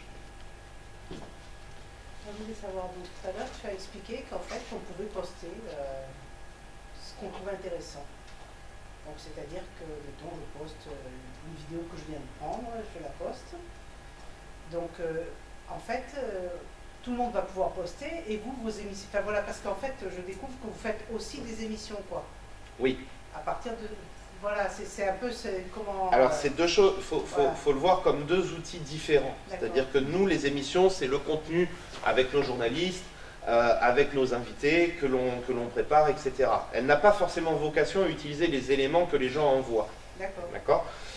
L'outil qui permet l'envoi de ces éléments, qui sera disponible sur GJBook, mais pas seulement. Il y aura d'autres endroits sur lesquels les gens pourront nous envoyer. Ces éléments-là sont dans un flux spécifique pour eux, qui mène aux médias, qui eux, les médias, vont les récupérer et s'en servir pour faire de l'information. C'est deux cheminements complètement différents. Si vous avez juste une vidéo qui est intéressante pour le tout public, qui n'a pas vraiment une vocation à être de l'information, vous le publiez comme n'importe quelle vidéo sur GJBook, elle est accessible au public et tout va bien. Les éléments que nous, on attend en tant que médias, c'est peut-être des choses... L'exemple que je cite souvent, c'est l'hôpital de la Salpêtrière. Ce qui s'est passé est bien plus important cette fois-là, et bien plus important que ce qui a été dit. C'est-à-dire que c'était une des premières fois où le journalisme citoyen, c'est-à-dire le fait que toutes les personnes qui étaient présentes ce jour-là et filmées, avaient des éléments vidéo, c'est le fait que toutes ces personnes aient pu transmettre aux médias et pu publier les vidéos qui a fait que Castaner n'a pas pu garder sa version. C'était impossible. Parce que les citoyens, qui n'étaient pas du tout journalistes présents, ont pris d'eux-mêmes des éléments et nous les ont fait parvenir. Alors je dis nous, aux médias en général, ça a été publié par beaucoup d'autres médias, et ce fait d'avoir tous ces angles de vue d'une même scène a complètement rendu la vérité et a obligé Castaner à revenir sur sa parole et dire ah ben non, en fait c'était pas une attaque. Ça c'est une victoire du journaliste citoyen que l'on veut, et c'est ce qui nous a donné l'idée de créer cette plateforme-là, de dire on va vous donner la possibilité de nous envoyer des éléments. Oui, c'est pas forcément toutes les vidéos qui traînent sur Facebook, qu'on nous partage 50 fois. Ben, jusqu'à maintenant, c'était comme ça. C'était de manière chaotique. Des vidéos, quand même, des choses quand même qui sont prises sur le vif, pas forcément dans les manifs, dans la vie courante. Tout à fait. Vous êtes témoin d'une agression, vous êtes témoin de quelque chose, vous pouvez tout à fait prendre la vidéo en tant que témoin, vous nous l'envoyez. Elle sera à l'abri en tout cas. Pas forcément diffusée. Si vous l'envoyez en me disant je veux pas que ce soit publiquement diffusé, c'est juste parce que je sais pas où la mettre. aucun problème. Hein. Sur les plateformes, il y aura de toute façon une Oui, description ça à peut mettre sur les servir éléments. éventuellement. Mais ça peut servir dans une défense. Nous, on a déjà eu le cas. On a déjà été contacté par un avocat ou une avocate qui gère une affaire en nous disant voilà, il nous faudrait la vidéo de tel moment parce que mon client en a besoin pour sa défense. Bon, bah, très bien, nous, on a entreposé un certain nombre de vidéos, on peut fournir. Oui, puis c'est pas forcément un tout petit bout de vidéo, il faut vraiment que ça soit la vidéo comme il faut. Tout à fait. Parce que autrement, c'est pas faire plus non plus. Donc le cheminement, c'est, mettons, j'ai un truc intéressant, je le poste sur GJBook et T-Web le récupère. Alors, ce sera une plateforme qui sera en première page de GJBook où il y aura un module qui vous dira voilà pour envoyer vos fichiers. D'accord. Voilà. Et derrière, c'est pas vraiment T-Web en fait qui récupère, c'est l'association ACID et c'est un flux qui s'appelle le flux J20, c'est-à-dire qu'on a prévu une fonctionnalité. J'essaie de ne pas vous noyer sous un tas de détails, de vous expliquer. C'est juste pour comprendre le mécanisme parce que si tu veux, au départ, moi je me disais, bon, je vois GJBook d'un côté et si je veux faire partager quelque chose sur T-Web, j'écris direct à T-Web. En fait, non. C'est toujours par GJBook. En fait, il y a le flux habituel où est-ce qu'on va poster les vidéos courantes. Et il y aura une application dans la liste des applications pour envoyer les fichiers spécifiques. D'accord. Alors on trouvera un terme. Ah, vous savez pas encore. On trouvera un terme qui justement vous permet d'identifier que ce lien-là vous permet d'envoyer des vidéos à des médias de manière discrète, c'est-à-dire qu'elle ne sera du coup pas publiée sur GJBook, ce que vous enverrez par ce flux. D'accord. Donc sur des médias, quand tu dis sur des médias, nous là, ici et maintenant, c'est T-Web. Alors, non, il y en a d'autres. Il y en a déjà d'autres en fait avec lesquels on... Voilà, je vous les cite pas tous parce que je les ai pas tous par cœur en tête. Mais pour vous donner un ordre d'idée, là jusque-là, en tout cas, il y en a 6 dessus avec qui on va pouvoir collaborer. Et nous, ce qu'on voudrait, oui, c'est bien. Dont un récupérer direct ce qu'on aura envoyé sur ce qui vont pouvoir aller piocher là-dedans et pouvoir regarder. Alors, croyez bien qu'avant de collaborer avec un média sur ça, la démarche d'analyse qu'on a au niveau de l'information, on l'a aussi sur eux. C'est-à-dire qu'on regarde d'où ils viennent, on regarde ce qu'ils font, on regarde, voilà. Alors ça peut paraître peut-être, c'est pas une forme de censure, mais c'est une forme de sélection, parce que effectivement, mais je peux vous garantir qu'il y a même des médias qui n'ont pas forcément le discours que nous on a, avec lesquels on est prêt à collaborer. Nous, on va se battre en fait pour que les médias puissent avoir leur liberté d'expression. Par contre, on tient à ce que les médias avec qui on collabore défendent en tout cas les mêmes valeurs de liberté d'expression que nous. Si c'est un média qui colporte essentiellement des idées haineuses ou des idées un peu trop voilà, tendancieuses, on ne collaborera pas avec. Et si c'est un média qui diffuse des idées politiques? Alors, on fait affiché d'un parti, je veux dire, par exemple. Alors le cas s'est présenté. Ouais. On n'est pas fermé à apporter notre aide à ces médias-là, parce que on estime qu'ils font partie aussi de l'information. Par contre, on ne les intégrera pas forcément dans la collaboration que l'on a au sein de l'association. Et le cas s'est présenté puisqu'on a donné un coup de main pour justement un petit parti politique qui voulait se lancer, qui n'avait pas d'outils de communication vraiment efficace et qui nous a fait appel à nous. On est allé, on lui a filé un coup de main. Il ne parle pas de nous, on parle pas de lui, tout va bien. Oui. Thinkerview, par exemple. Ça serait j'irais même jusqu'à dire, ça serait un honneur de pouvoir collaborer avec eux. Donc ça fait partie des médias avec lesquels on va prendre contact en tout cas. Parce qu'eux, ils sont friands des sources sûres. Parce que, tout à fait. Dans les interviews, on a l'impression qu'ils savent quand même pas mal de trucs. Ils font du très très bon boulot, que ce soit au niveau source, que ce soit au niveau interview, même voilà, ils font vraiment un boulot qui est formidable et ça fait partie, c'est ce genre de médias avec lesquels on a espoir en tout cas de collaborer. On est en train de contacter Denis Robert et le média pour justement, parce qu'il a des démarches qui sont un peu similaires aussi, mais voilà, ça prend du temps, ce sont des personnes qui sont très occupées, nous aussi, donc ça se fait petit à petit, en tout cas on développe ça, mais je peux même vous dire qu'il y a des médias, je vous parlais tout à l'heure d'un média africain, on va peut-être aussi, en tout cas c'est bien avancé, pour collaborer avec des médias étrangers, notamment africains, canadiens, etc. Ça serait bien, ça. Oui, parce qu'on veut ouvrir les frontières de l'information. C'est-à-dire Radio-Québec. Par exemple, ça fait partie des pourparlers. Ouais. Donc nous, ce qu'on aimerait, c'est ça, c'est pouvoir montrer aussi qu'on n'a pas de frontières et que si on commence à tous travailler ensemble, les gouvernements ont du souci à se faire. Ouais. financièrement, comment vous allez fonctionner parce que c'est du temps. Ça. Non, une autre question. Bon, on a appelé Soros, mais il n'est pas disponible. Alors, Ah, quelle chance. alors je vais vous répondre. Ben, on ne sait pas. Alors, on ne sait pas si on a une vague idée. Ce qu'on essaye de mettre en place, il y a deux choses. Déjà, ça va être du contributif. C'est-à-dire qu'on va proposer aux gens d'avoir une partie participative. On n'a pas mis d'abonnement, on n'a pas fait comme Mediapart, on ne demande pas 1 € par mois à nos lecteurs. Je ne critique pas la démarche, hein, ils ont tout à fait de raison de faire comme ils font, et voilà. Nous, on est parti sur une démarche de contribution libre. D'accord? Donc il y a l'association a une... c'est même pas une cagnotte, l'association est de toute façon apte à recevoir des dons. On a déclaré l'association d'intérêt général, donc ce sont en plus des dons défiscalisés. Mais on acceptera plutôt des dons de particuliers. On aura de toute façon beaucoup de... On va être très sélectif sur des propositions de dons d'entreprise, de toute façon. Ça, c'est la première chose. L'idéal, ça serait qu'on arrive à avoir un fonctionnement qui nous permette de ne pas avoir à aller mendier, entre guillemets, aux gens. Voilà. Donc, on essaye de trouver d'autres sources. C'est-à-dire que les médias avec qui on collabore, si on leur met en place quelque chose, si on leur met en place, on a la capacité de créer un site internet, de créer des plateformes de diffusion, tout ça, on va essayer de le monétiser entre nous, de manière à ce que, on leur apporte un service, ils rétribuent l'association pour ça, voilà, le service qu'on va apporter aux autres, on va essayer de le monétiser. Une autre manière de le monétiser, c'est que dans les médias avec lesquels on collabore, il y a un média qui s'appelle Line Press, et qui s'appelle Informal Press, puisqu'ils ont c'est quelqu'un qui a créé sa propre plateforme aussi à côté, qui vont nous permettre de monétiser les rushs des journalistes. Alors, je précise bien, les rushs des journalistes, pas ceux que nous envoient les citoyens. On ne va pas les monétiser, ceux-là, puisqu'elles sont de sources gratuites, de sources citoyennes, elles seront toujours mises à disposition des médias gratuitement. Par contre, on a un système de fonctionnement qui nous permet, lorsqu'on est sur le terrain, qu'on prend des vidéos, qu'on prend des lives, etc., entre médias, on peut proposer à la vente notre travail. L'association va aussi se nourrir de ça, ou en tout cas permettre de faire fonctionner les journalistes.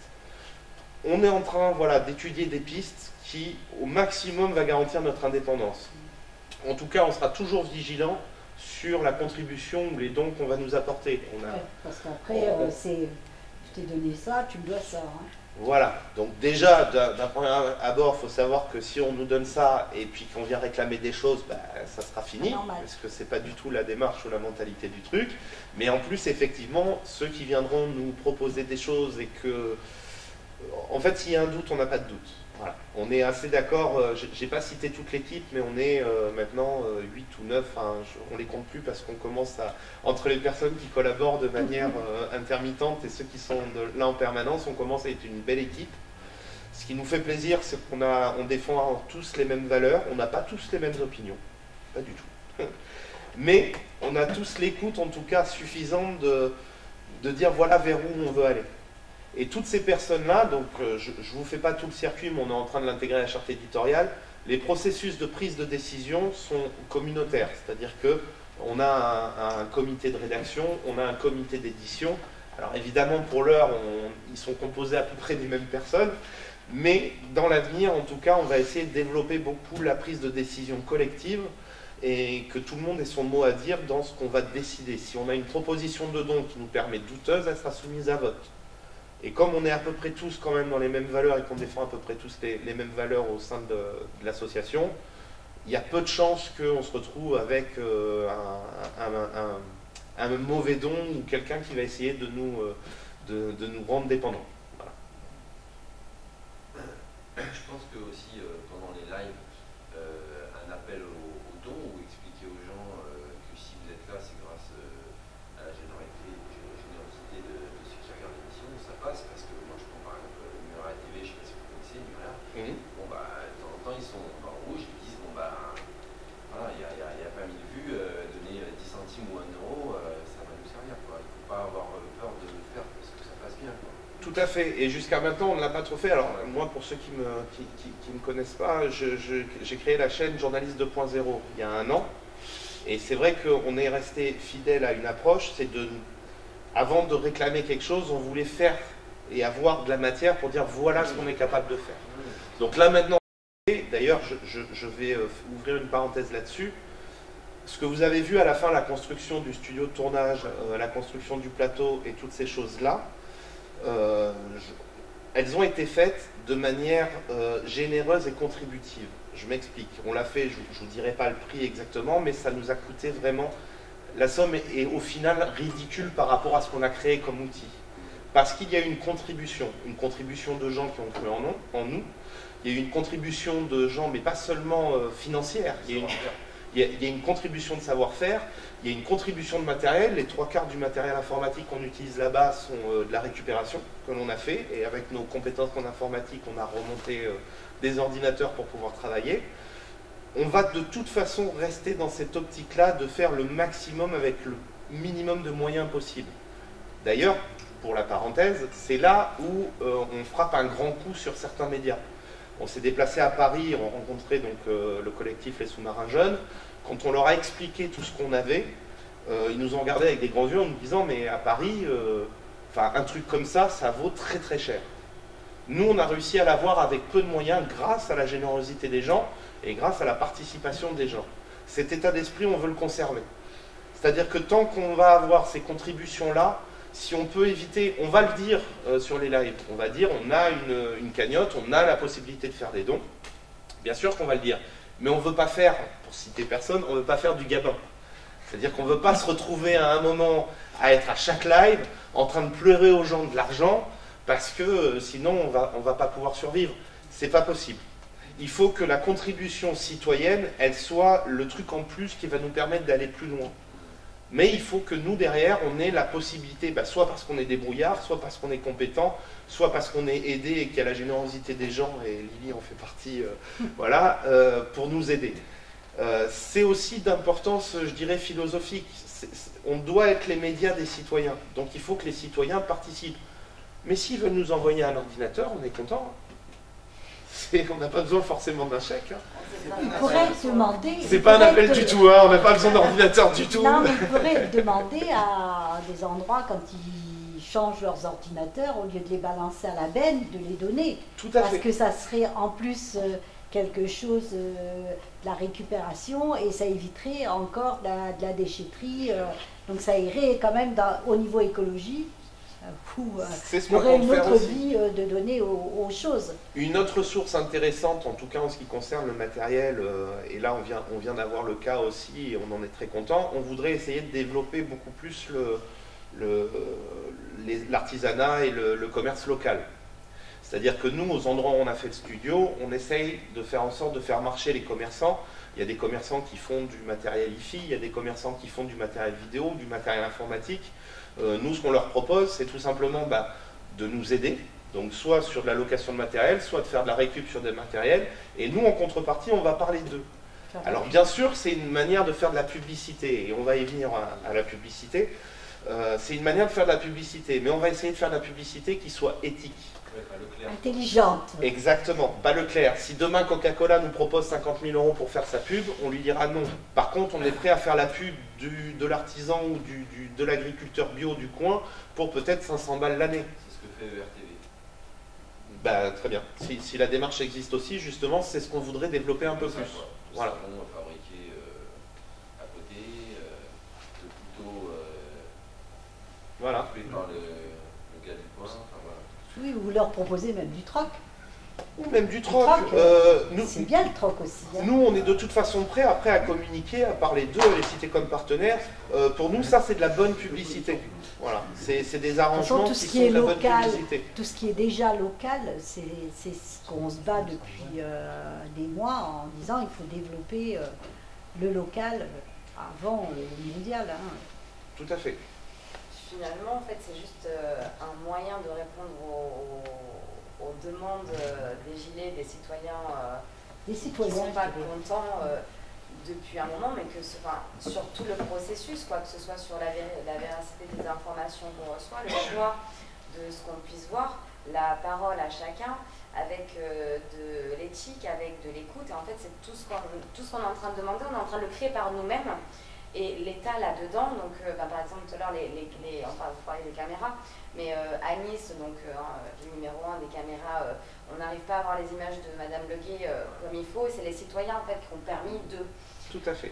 Donc c'est vrai que ça, et toutes ces démarches-là, et partout en France, finalement c'est vrai, vous avez raison, s'il n'y en a pas une, mais qu'il y en a 50, on est en train de faire même le travail qu'on demande à nos dirigeants, et quand on aura tout fait, ben, on verra derrière qu'à quoi ils servent, quoi.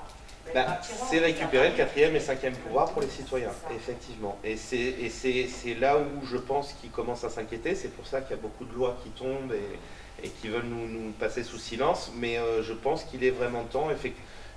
C'est très bien formulé. On répond à un besoin. Je pense que la technologie est là pour ça. C'est mon avis, mais je pense que la technologie est là pour répondre à des problématiques. En aucun cas, elle ne doit remplacer ou être la finalité. Donc à chaque fois qu'on a eu des remontées, d'ailleurs tout ça vient de notre parcours à Julien et moi sur les ronds-points, à écouter les gens, à écouter qu'est-ce qu'il faudrait. Au fil du temps, on a mis les pierres de un peu tout ça et apporté des solutions. La nouveauté de tout ça, c'est de rassembler. D'ailleurs, ce que je suis en train d'expliquer, c'est toute l'histoire de ce qu'on est en train de créer, c'est passé comme ça. Le plateau de télé, si on vous explique comment ça s'est déroulé, c'est allé très vite. C'est des choses qui étaient déjà en dilettante depuis des mois, et moi d'un côté avec la chaîne Journaliste 2.0, Julien avec JJBook, il y avait un local qui était disponible dans notre ville. Toutes ces choses-là existaient en fait.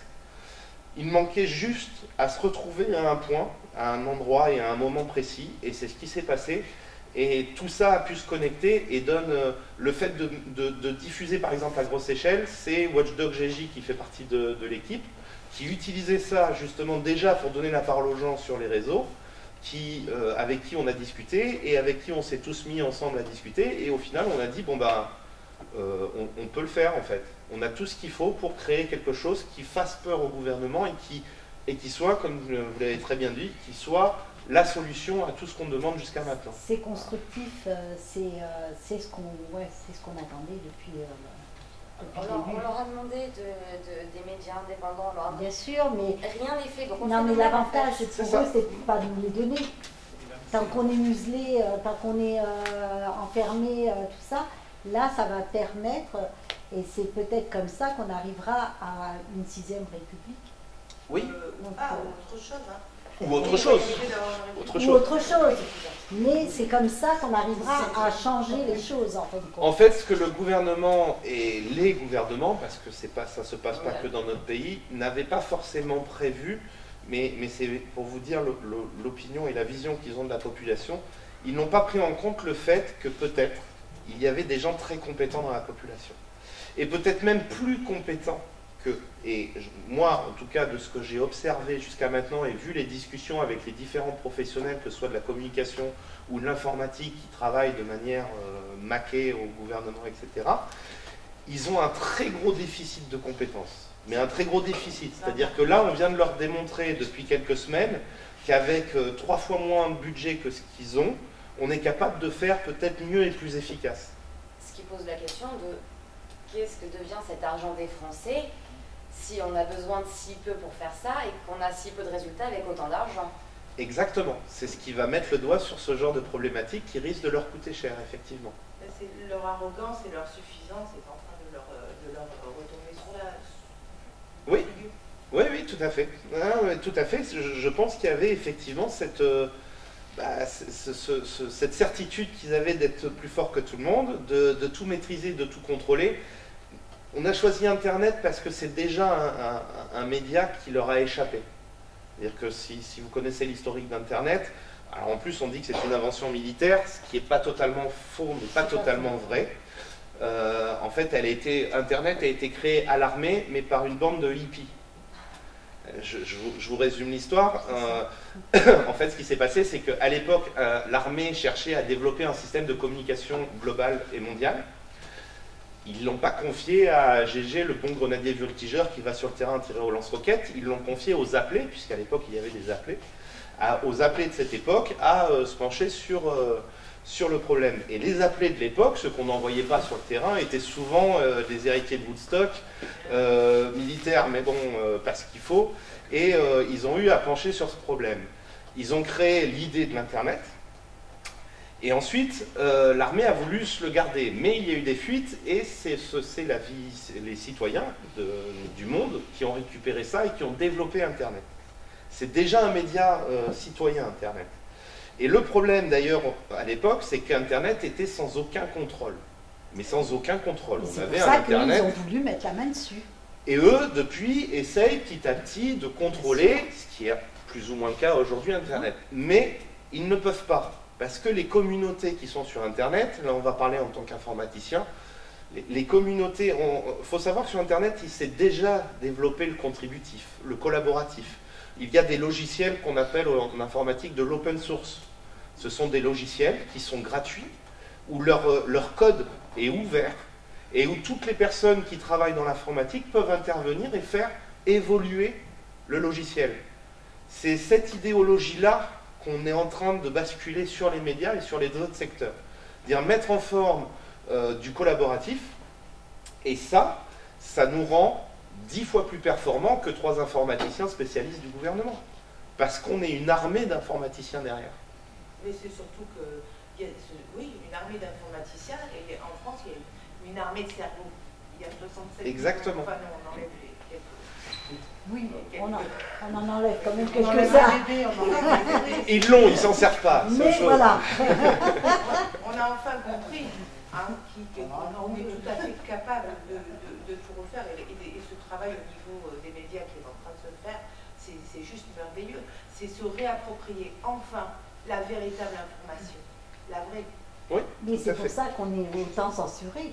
C'est pour ça qu'on est bien sûr, autant réprimé. Et individualisé, c'est-à-dire que là en même temps ça a pu se faire justement parce que les gens ont réussi à se reconnecter, à discuter. Le fait de leur redonner la parole, ils se sont aperçus qu'entre eux ils avaient des compétences. Et que des fois ils étaient d'accord même. Et que même souvent, certains se sont dit, tiens, il y en a qui pensent comme moi, il y en a qui veulent faire la même chose, c'est notre histoire aussi, hein, c'est de dire, tiens, on est complètement différents, mais on a tous le même objectif. Et faisons-le ensemble, et puis ça va aller plus vite. Et effectivement, les citoyens prennent conscience de ça, et se disent, tiens, finalement, on nous a toujours dit qu'on était des illettrés, enfin... Mais en fait, pas du tout, on est même très performants. C'est pas parce qu'on n'a pas fait l'ENA, bien au contraire. Bien au contraire, parce qu'eux, ils sont formatés, en fait. Ils sont il y a une tellement forme de formatés formatage. qu'ils ne voient pas en dehors de leur formatage, en fait. Et c'est ce qui, là, les déstabilise, c'est de voir que ça soit le mouvement Gilets jaunes, maintenant on peut dire mouvement citoyen, il continue et il perdure parce que voilà, on n'est pas formaté comme eux et on ne pense pas comme eux. Et c'est bien là où on a le problème, c'est qu'on ne peut pas se comprendre. Là, nous, on a des idées différentes, mais on se comprend. Oui. Et on arrive à les assembler. Avec eux, c'est impossible. Impossible. Ils sont tellement formatés depuis la petite enfance, même avant d'être nés, même.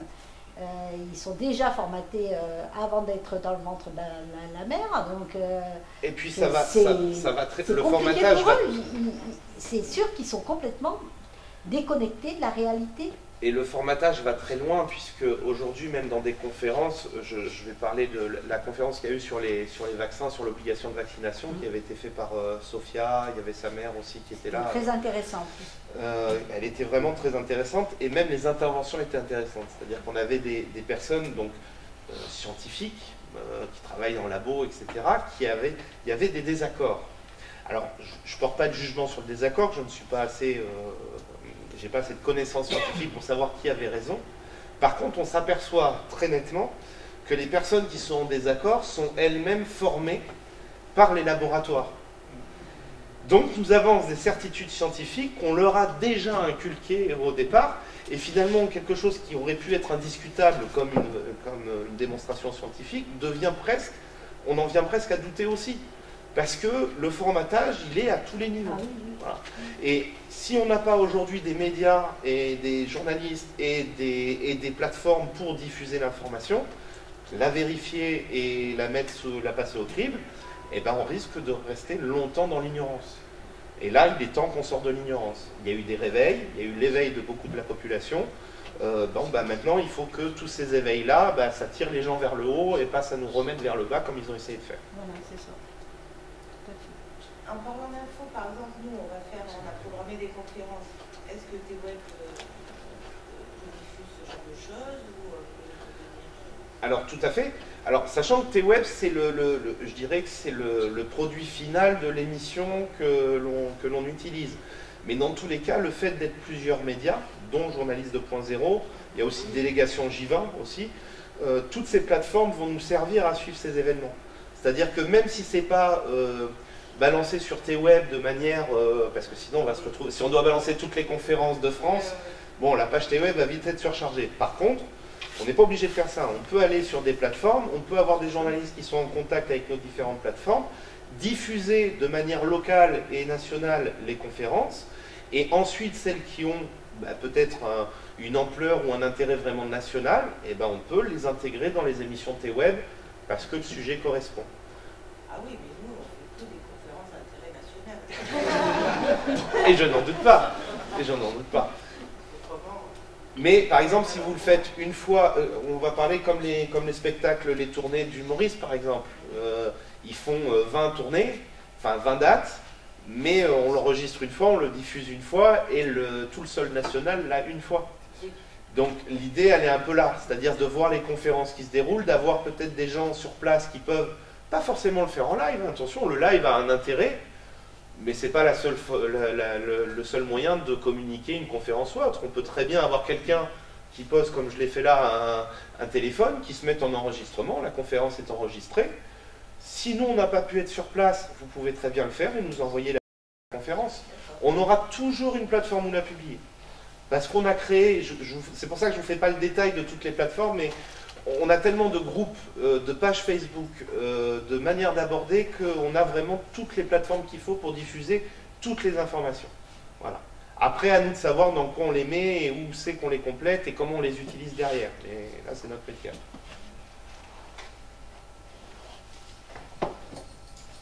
T'es content, Yann? Bon, on vous annonce le programme maintenant ou après? Votre programme? Le nôtre.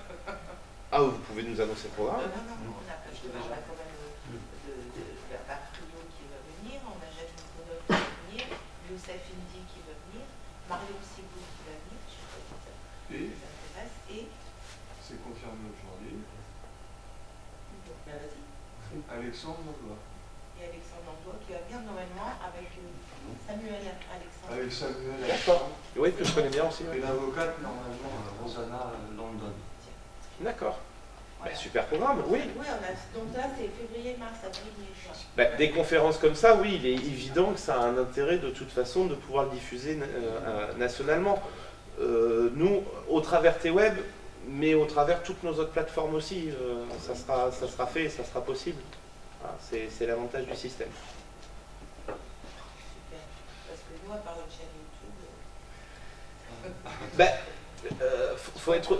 C'est bien YouTube, mais c'est bien si ça peut être diffusé Oui, mais nous, c'est en pour ça, plus c'est pour ça qu'il grand faut. nombre. Alors c'est sûr, surtout que YouTube commence à être vraiment dans la même lignée que les autres réseaux et C'est pour commence ça à que je bloquer l'ai demandé tout à l'heure. le média camerounais avec qui on va collaborer.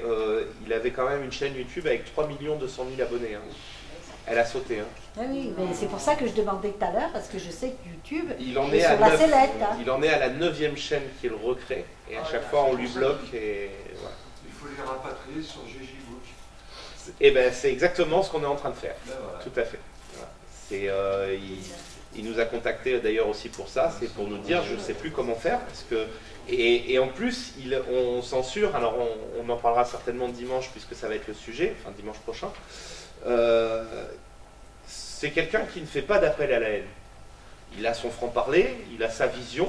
En plus, il est très attachant parce que c'est un Africain qui est vraiment très... voilà, et quand il Comme parle... les Africains. Voilà. Il m'a fait, hein. Voilà.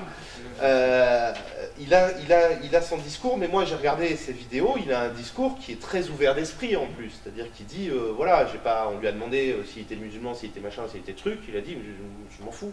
Tout le monde s'en fout, ce que je fais, je parle de ce que je pense. Après, dans quelle case vous voulez me mettre, vous ne me mettrez pas dans une case. Il a fait une vidéo spécifiquement pour ça. Donc il véhicule pas une idée absolument pas haineuse ou quoi que ce soit. Mais c'est vrai qu'on a tendance Mais à vouloir... on le censure avec propos haineux. Il s'appelle comment? Parce Jules, que insoumis. On a toujours tendance à vouloir mettre les gens dans des cases, il n'y a rien à faire. C'est pas celui qui a parlé du français. Et Kémy Sébat. Possible, oui. Kémy Sébat, Ouais. pour le franc CFA. Vous connaissez Qui ça? Kémy Sébat. Sébat. Oui, j'ai vu passer un truc comme Il ça. est incarcéré en France, il est incarcéré il n'y a pas longtemps au Togo, je crois. Mm. Mais par contre, il pourrait aussi. Il l'aime pas, hein, là-bas. Mais tout à fait, tout à fait. Ah, il n'aime pas là-bas, j'ai vu les vidéos. Tout à fait. De toute façon, la démarche, c'est de faire intervenir un maximum de personnes. Là, avec Gégibou, qui est votre truc, là. Qui est votre truc. Votre grand truc. Merci. Ouais, Oh, tu peux dire votre truc, moi ça me va, tu sais. ah si, ça peut prêter à confusion, hein, ton grand truc. Non, mais après, on peut étendre ça dans d'autres pays. Parce qu'on peut avoir des relations à droite et à gauche.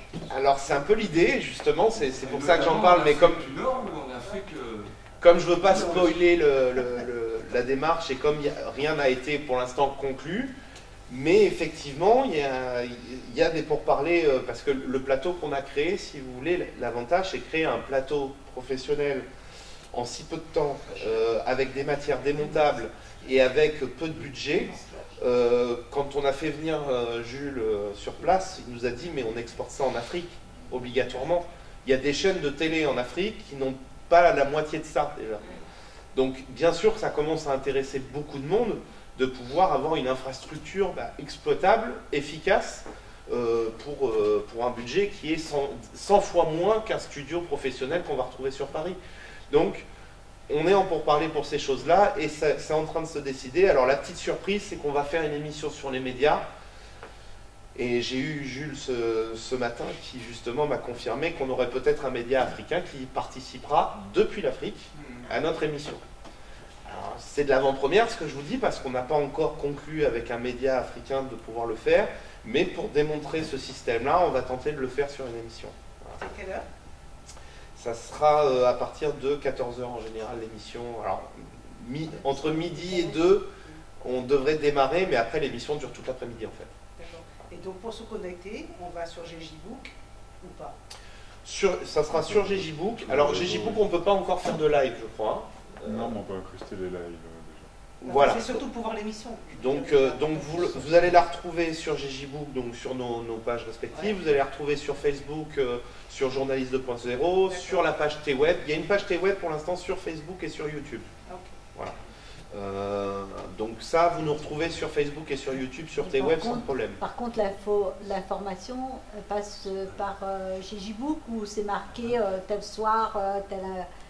Alors petit à petit on va les annoncer les émissions et les événements. Parce que c'est important parce que moi l'autre jour je voulais regarder en direct. Tout à fait, mais là c'était spécifique que les premières émissions on ne les annonçait pas. D'abord parce qu'on n'a pas fait face à toutes les problématiques techniques que l'on rencontre en faisant, ce qui était le cas pour vendredi et samedi par exemple.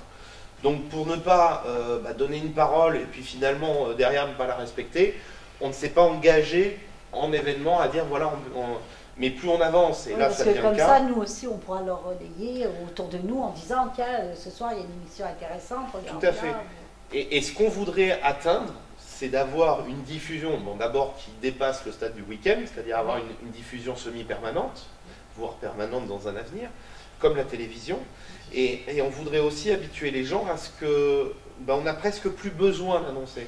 C'est pas encore le cas, mais qui savent.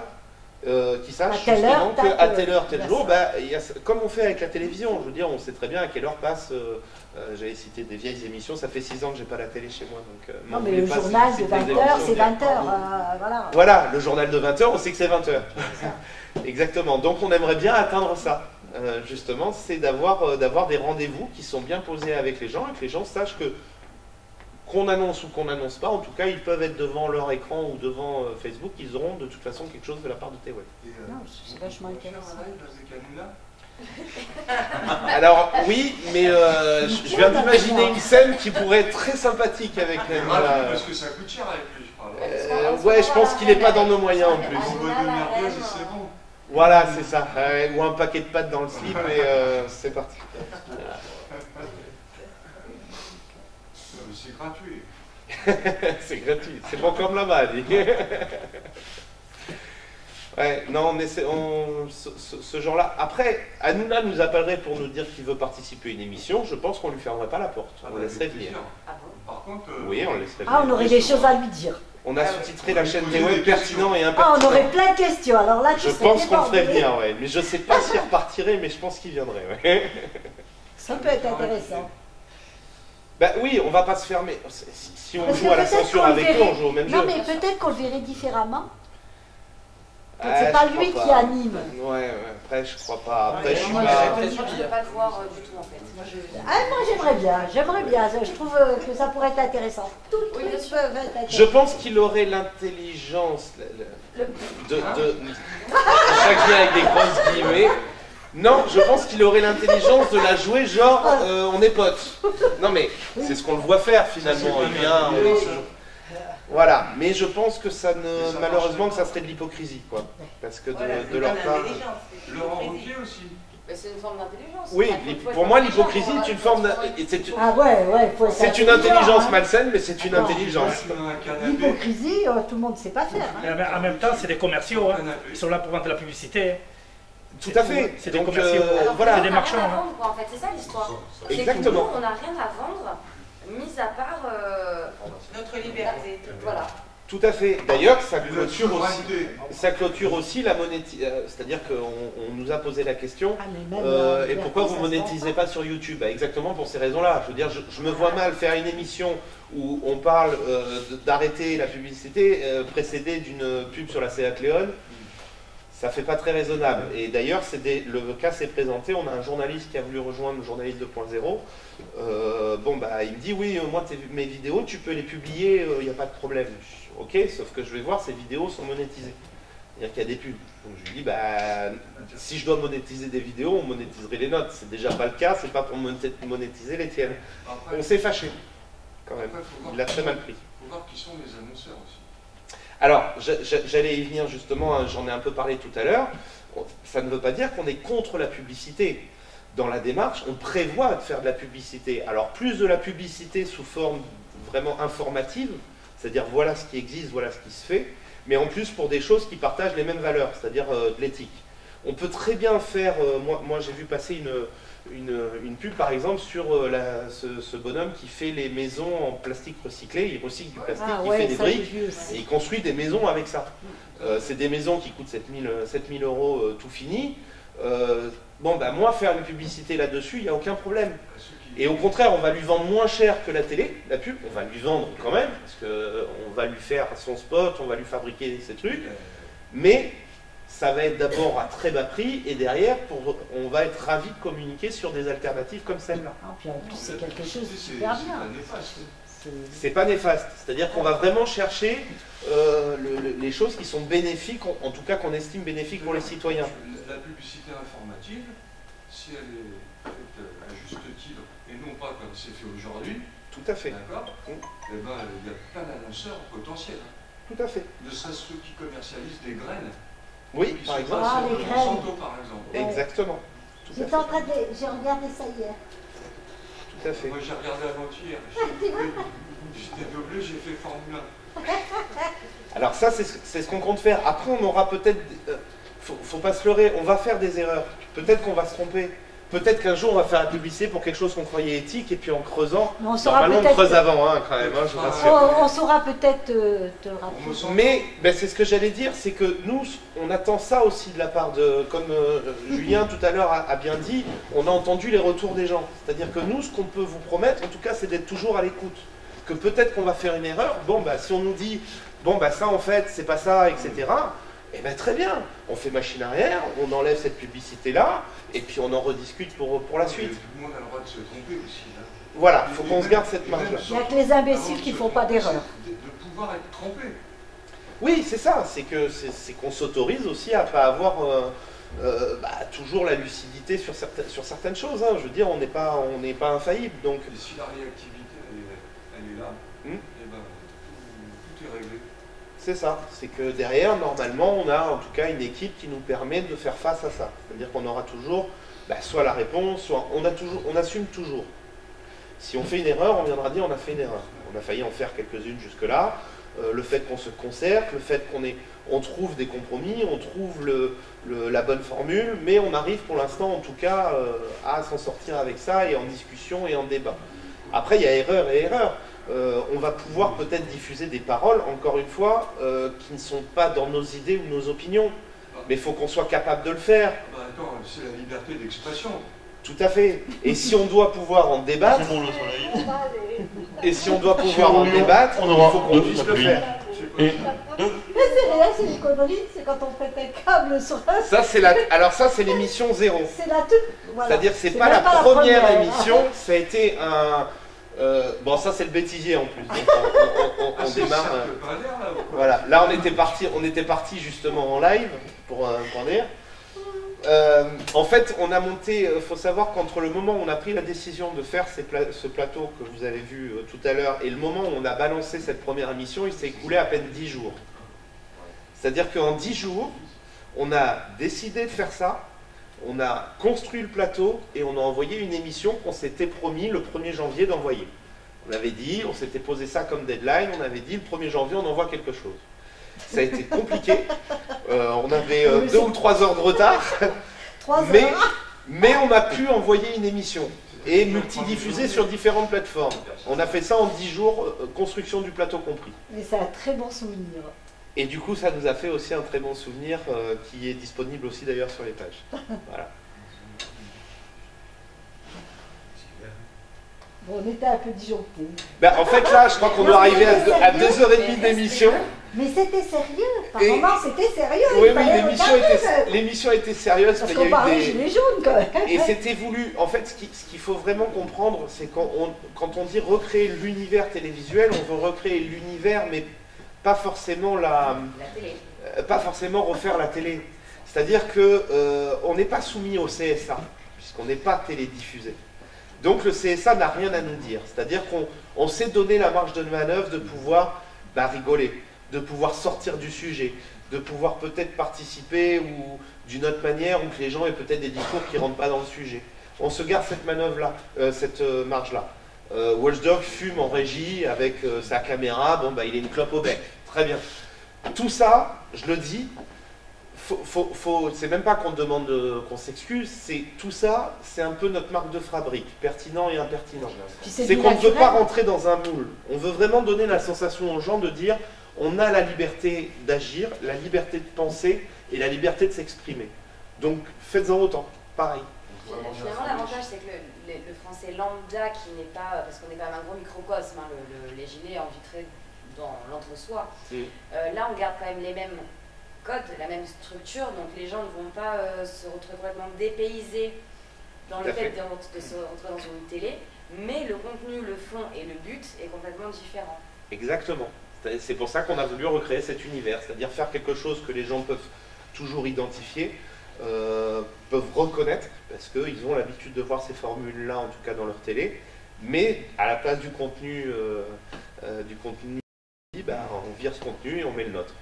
Et c'est pour ça qu'on tient à ce qu'il soit populaire, d'où l'intérêt de se lâcher un peu, de retrouver cette ambiance-là qu'on a retrouvée avec les Gilets jaunes aussi. Tu vois, avec le média que vous avez là, ce qui serait bien, c'est de faire des débats contradictoires. Oui, c'est le sujet d'ailleurs de l'émission de vendredi. Bien sûr, dans le cadre de la liberté d'expression qui est censurée avec des lois scélérates. Tout à fait. Donc il faut faire avec. Mais par contre, il faut s'adapter aux lois et passer à travers les mailles du filet et avoir des vrais débats contradictoires avec des gens qui savent très bien s'exprimer en fonction du cadre de ces saloperies de loi qui ont été mises en place. Tout à fait. Ou même si elles sortent, même si les propos qui sont tenus sortent un peu de ces lois-là, en fait, la loi ne va la rendre non diffusable que sur certains réseaux. Nous, on s'est gardé la marge sur des réseaux libres. Nous, on n'en aura pas forcément. Enfin, en fait, c'est là où on a quand même Sophia Salméan qui est aussi derrière nous et qui est une ressource juridique très intéressante. On va se border de sécurité parce que notre contenu va être publié pas seulement en France. La plateforme GJBook n'est pas en France, par exemple. Donc, on pourra publier. Si on nous dit « Ah oui, mais il y a des propos », oui, mais rien n'est... Voilà, nous, on a tourné l'émission en France, certes. Vous pouvez interdire le contenu dans l'espace français sur Facebook, par exemple, Par contre, vous ne nous interdirez pas de le diffuser sur Parce GG. que quand même, T-Web, c'est l'esprit Charlie, hein, quand même, hein, faut pas déconner. Il y a une pointe de Non. cet esprit-là. Ah, je rigole. Non, mais si, il y a une pointe de... Parce que l'esprit Charlie, c'est 2 poids et 4 mesures. Hein. Oui, en plus c'est particulier, il faut s'entendre sur ce qu'on appelle l'esprit Charlie. Mais en tout cas, ce qu'on veut C'est la conserver... liberté d'expression, quelque part. Voilà, ce qu'on veut conserver, c'est la liberté d'expression, la liberté aussi d'être impertinent. Alors ça va se faire petit à petit. On ne peut pas arriver dès demain et puis commencer à publier des caricatures un peu biscornues. On va éviter, hein, pas tout de suite. Il faut nous laisser le temps aussi de faire notre trou et de faire nos preuves. Mais l'objectif, c'est d'avoir un peu cette mentalité-là. C'est-à-dire de présenter aux gens un format qui nous permette de sortir des sentiers. Je ne dirais pas qu'on va inviter des imams pour venir nous parler, mais peu importe, on va inviter des gens, qui sont dans cette lignée-là, qui veulent nous faire partager des idées, que l'on va pouvoir, dans des débats contradictoires. Alors ce qui est intéressant, c'est qu'on organise le débat contradictoire sur le plateau et avec l'intervention des gens. C'est-à-dire qu'ils pourront eux-mêmes venir apporter leurs contradictions. Alors ça va être complexe, parce que forcément, il y a la limite avec la censure, on va flirter tout le temps avec, parce que si quelqu'un arrive et commence à insulter tout le monde, il va bien falloir qu'on le coupe, parce que l'insulte n'est pas un débat contradictoire. Ah oui. Voilà, donc il faut bien s'entendre. Ça dégénère à l'insulte, c'est ridicule de la part de l'intervenant. Ça arrivera, parce qu'on a laissé tellement, on va laisser l'ouverture de participer à l'émission, donc on va avoir du trollage qui va se faire. Obligatoirement, on va avoir des gens qui vont venir. Ça fait partie d'une théorie. Non, mais ça, c'est à l'animateur de savoir recadrer. Tout à fait. De savoir expliquer, recadrer. Ça fait voire partie de couper. l'animation. C'est-à-dire que Watchdog en régie va pouvoir à certains moments, Mais ça, si non, c'est du c'est trollage, bon, ça, c'est non bon. merci, salut quoi. Ça Censure. fait pas avancer le débat. Voilà. Ce que je veux dire, c'est qu'il y a l'insulte, mais il y a le mépris. Et il y a quand même eu pas mal d'émissions, il y a, on va dire, 10-20 ans, où il y avait des émissions contradictoires qui étaient insupportables. Parce qu'il y avait un mépris, et franchement, ça fait plus de mal que de bien. Oui. Et ça, je pense que ça devrait rentrer dans la charte où les gens, ils arrivent, non seulement vous insultez pas, mais Avec vous une vous éthique, exprimez clairement, et une éthique. personne n'est méprisable. Tout à fait. C'est hyper important. Oui, tout à Parce fait. que moi, c'est dès que quelque chose j'entends un débat d'intéressant. contradictoire, je me dis, oh là, je coupe. Enfin, parce Tout que à fait. franchement, on nous a mis devant des débats contradictoires qui sont inacceptables. Hein. Exactement. C'est ce qui va être difficile à maîtriser, mais qu'on va tout faire pour le maîtriser au Je mieux. pense qu'il faut juste des règles de respect. Dès le départ, avant qu'ils montent sur Après, le on plateau, n'empêchera pas voilà. certains débordements, comme c'est le cas quand vous invitez Cohn-Bendit et l'avocat, là, comme ça est arrivé sur un plateau de télé, où ils se sont entretués sur le plateau, Mais même sur un plateau de Oui, télé. mais tu parce sais, que nous, on va le l'avoir gars, d'autant il- plus. Il est rentré dans une colère, c'est pareil, c'est pas acceptable. Oui, mais Exactement. quelque part, des fois, c'est ce qu'ils veulent aussi. Au niveau des. Eux en des ont médias, fait. C'est une parce forme que- de Non, c'est communication. un jeu, c'est une mise Non, en non, non. scène. Oui, mais tout à fait, il y a, il y a une des volonté, trucs ouais. qui sont regardés parce qu'il y a de la hargne, il y a Mais de parce qu'il y a rien l'arrogance. d'autre à regarder. qu'il y a Comme des gens les qui ont gens, envie de ils frapper, allaient hein. dans les arènes pour voir les gens se battre entre eux, et ben ça leur plaît. Ça C'est manque, ça. certaines Droit de personnes, réponse, ça vous leur l'avez pas plaît. connu, gros. Si. Les cendriers qui volaient. Il y a eu ça, ouais, Ouais, tout ouais. à fait. Mais même sur les émissions de De Chavannes, à l'époque, il y a eu... C'est à De Chavannes que je voilà, pensais. il y a eu des émissions de Thierry Ardisson qui ont des fois Ardisson, il y a des fois, c'est tourné vinaigre. Quand il était bien, quand il n'avait pas baissé encore son froc. Thierry Ardisson Oui. Bah, il a Moi baissé, là. j'aime bien. J'aime bien parce qu'il a quand même encore maintenant, il balance quand même des trucs. Si dernièrement il a balancé des trucs qui sont très... Ah, il est pertinent quand Très- même. Hein. ouais. Il est pertinent. Après, quand même, attention, hein. Ça fait réfléchir aussi. Après, évidemment que faisant partie de ce système-là, on le sait très bien que pour survivre dans ce système-là, il y a quand même un minimum d'hypocrisie. Ce qui est dommage, mais c'est comme ça. Bah, il y a 20 ans en arrière, il était blanc, et 20 ans après, il est devenu rouge, quoi, le mec. Il a baissé son froc complètement. Et c'est Ouais, bien ouais. fait pour lui. Bah, après, il s'est fait licencier parce qu'il n'a pas accepté de le baisser jusqu'à un certain C'est point. un minable, et il a pas su se tenir comme un vrai journaliste, ce mec-là. C'est tout. Il a pensé à l'argent et à servir ses maîtres. Mais Et c'est il bien était pour ça remercié que comme quelque une merde ce qu'il est.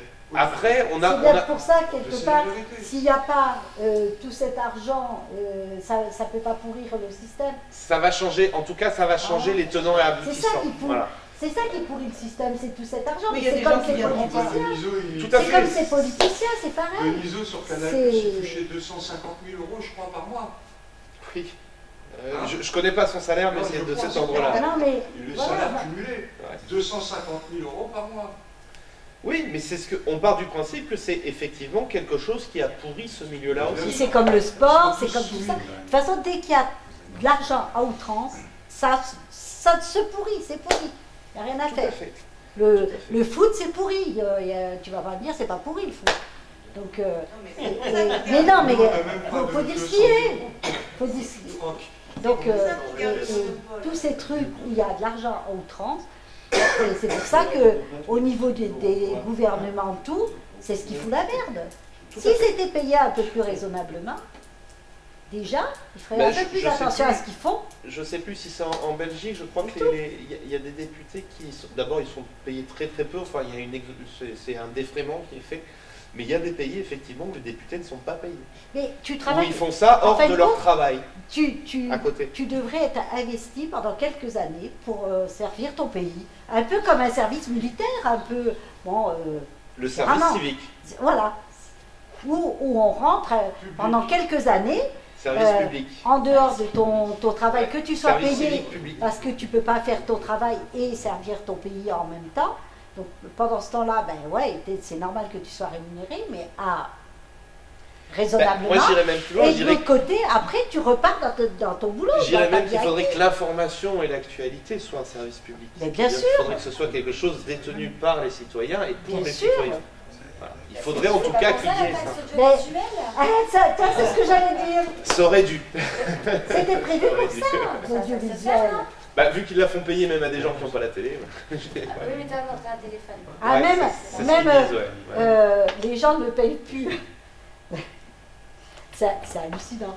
Ils payent une redevance télé alors qu'ils ne peuvent pas de taxes d'habitation. Oui, tout à fait.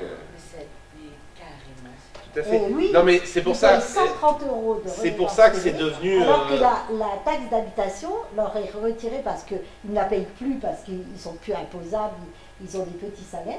Mais à côté de ça, la redevance télé continue à la payer au même temps. Ah, il y a bien un problème quelque part, hein. Bah, de toute façon, on est bien d'accord que tout ça, ce sont surtout des stratégies économiques pour en retirer le maximum. De toute façon, il y a des émissions qui sont faites de telle manière. Là, il y avait eu on m'avait envoyé un article. Vous savez, le site internet qui permet de tout renégocier à la baisse, les abonnements, les choses comme ça.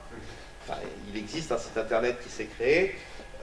Ils l'ont présenté dans un sujet au journal de 20h.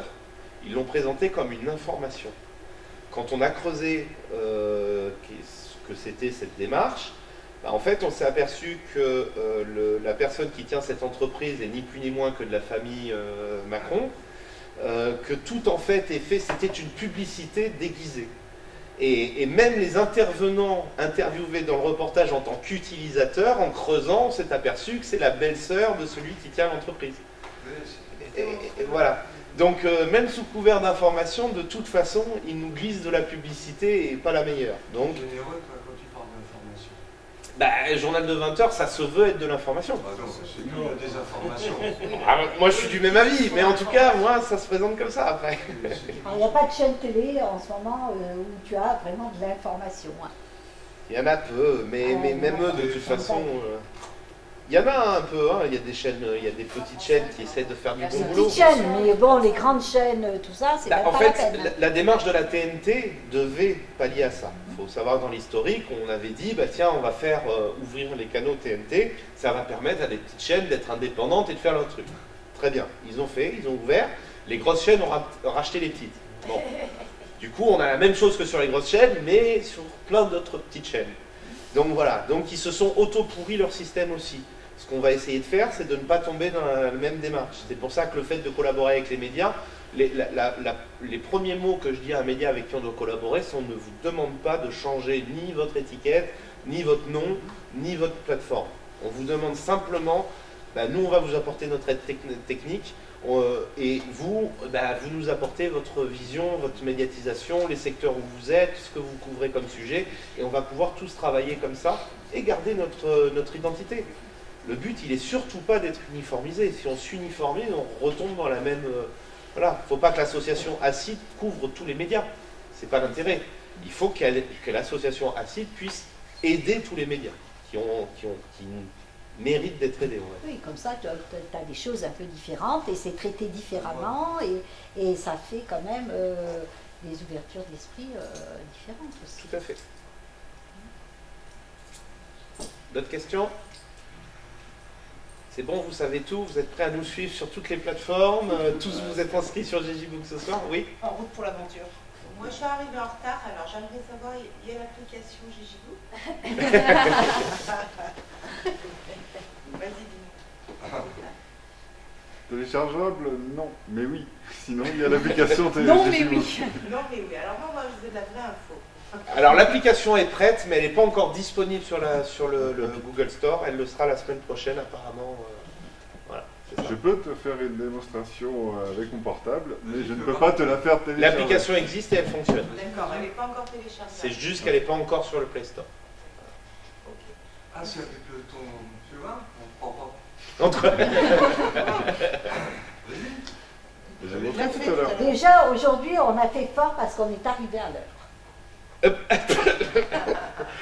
Ah bon? Ah oui, vous êtes arrivé à 18h30, oui, c'est vrai. Moi, je me moque pas, je suis toujours en retard. Hein. Ah, écoute, c'est rare. Donc voilà, dans tous les cas, même si vous avez d'autres questions qui vous viennent plus tard, donc sachez que là, donc, normalement demain, on a une émission qui devrait couvrir des événements sur le terrain. Donc on va voir les journalistes disponibles. Je vous avouerai que vu les derniers événements, je ne sais même pas les journalistes où ils vont être demain après-midi. Donc je ne vous garantis pas qu'on soit en multiplex, mais en tout cas on sera présent.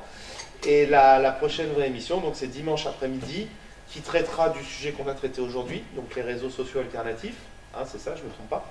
Les réseaux sociaux alternatifs, donc T-Web, GJPook, on va en remettre une couche là-dessus.